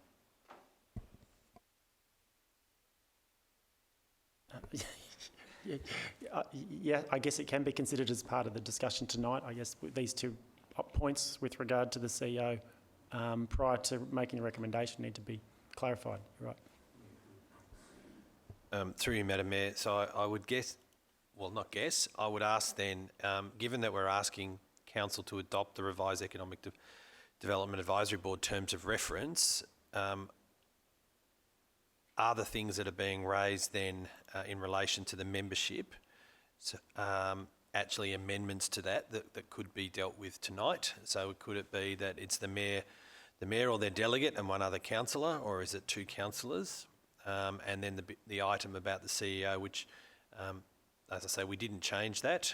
And but if the council feel that that's inappropriate, I could certainly, that could certainly be changed so the CEO is simply, attends the meetings.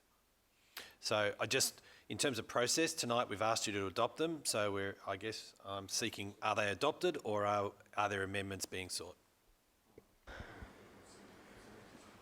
Councillor Rotano, did you have a question?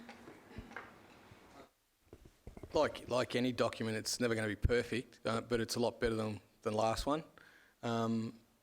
Nothing's in concrete. If it gets revised again for whatever reason, it gets revised again. But in relation to whether the mayor's on there, it is only referring stuff back to the full council for decision making. If we didn't like what we were seeing as a full council, we could not support it. There's always safety mechanisms in everything we do. It's not a decision making, it's a referral committee.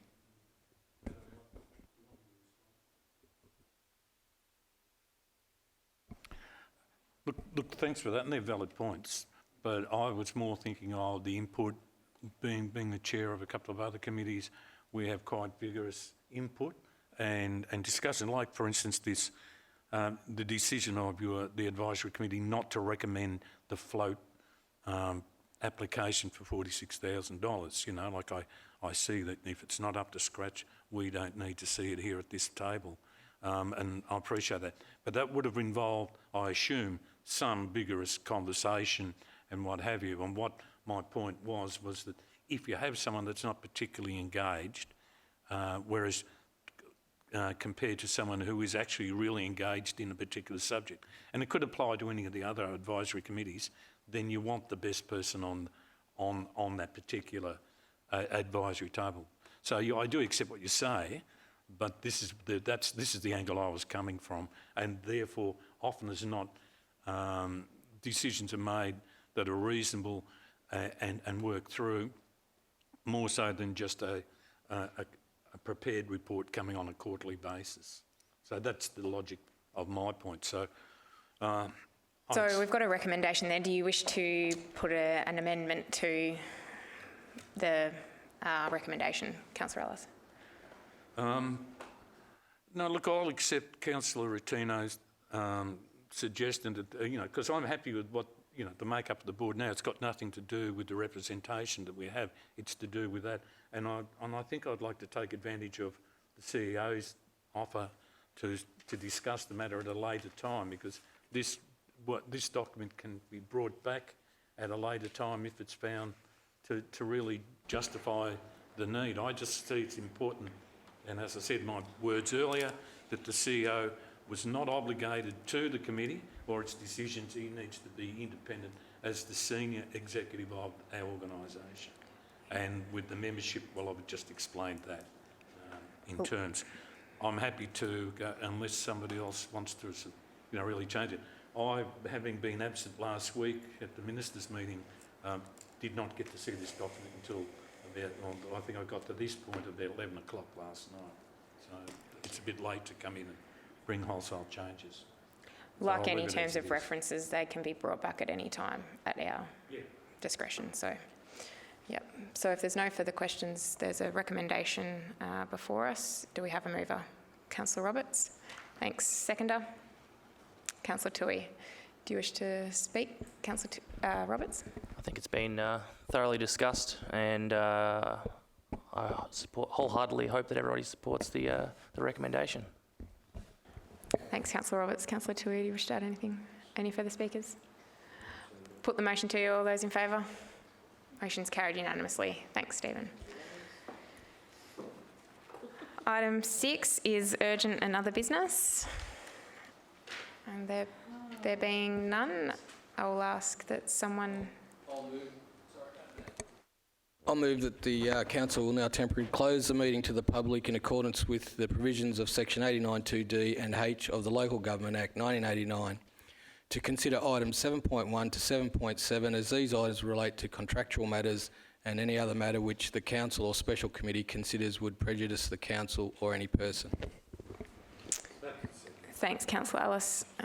Put the motion to you. All those in favour? Councillor Buckley? Yep. Motion is carried. Okay, we'll just, yeah.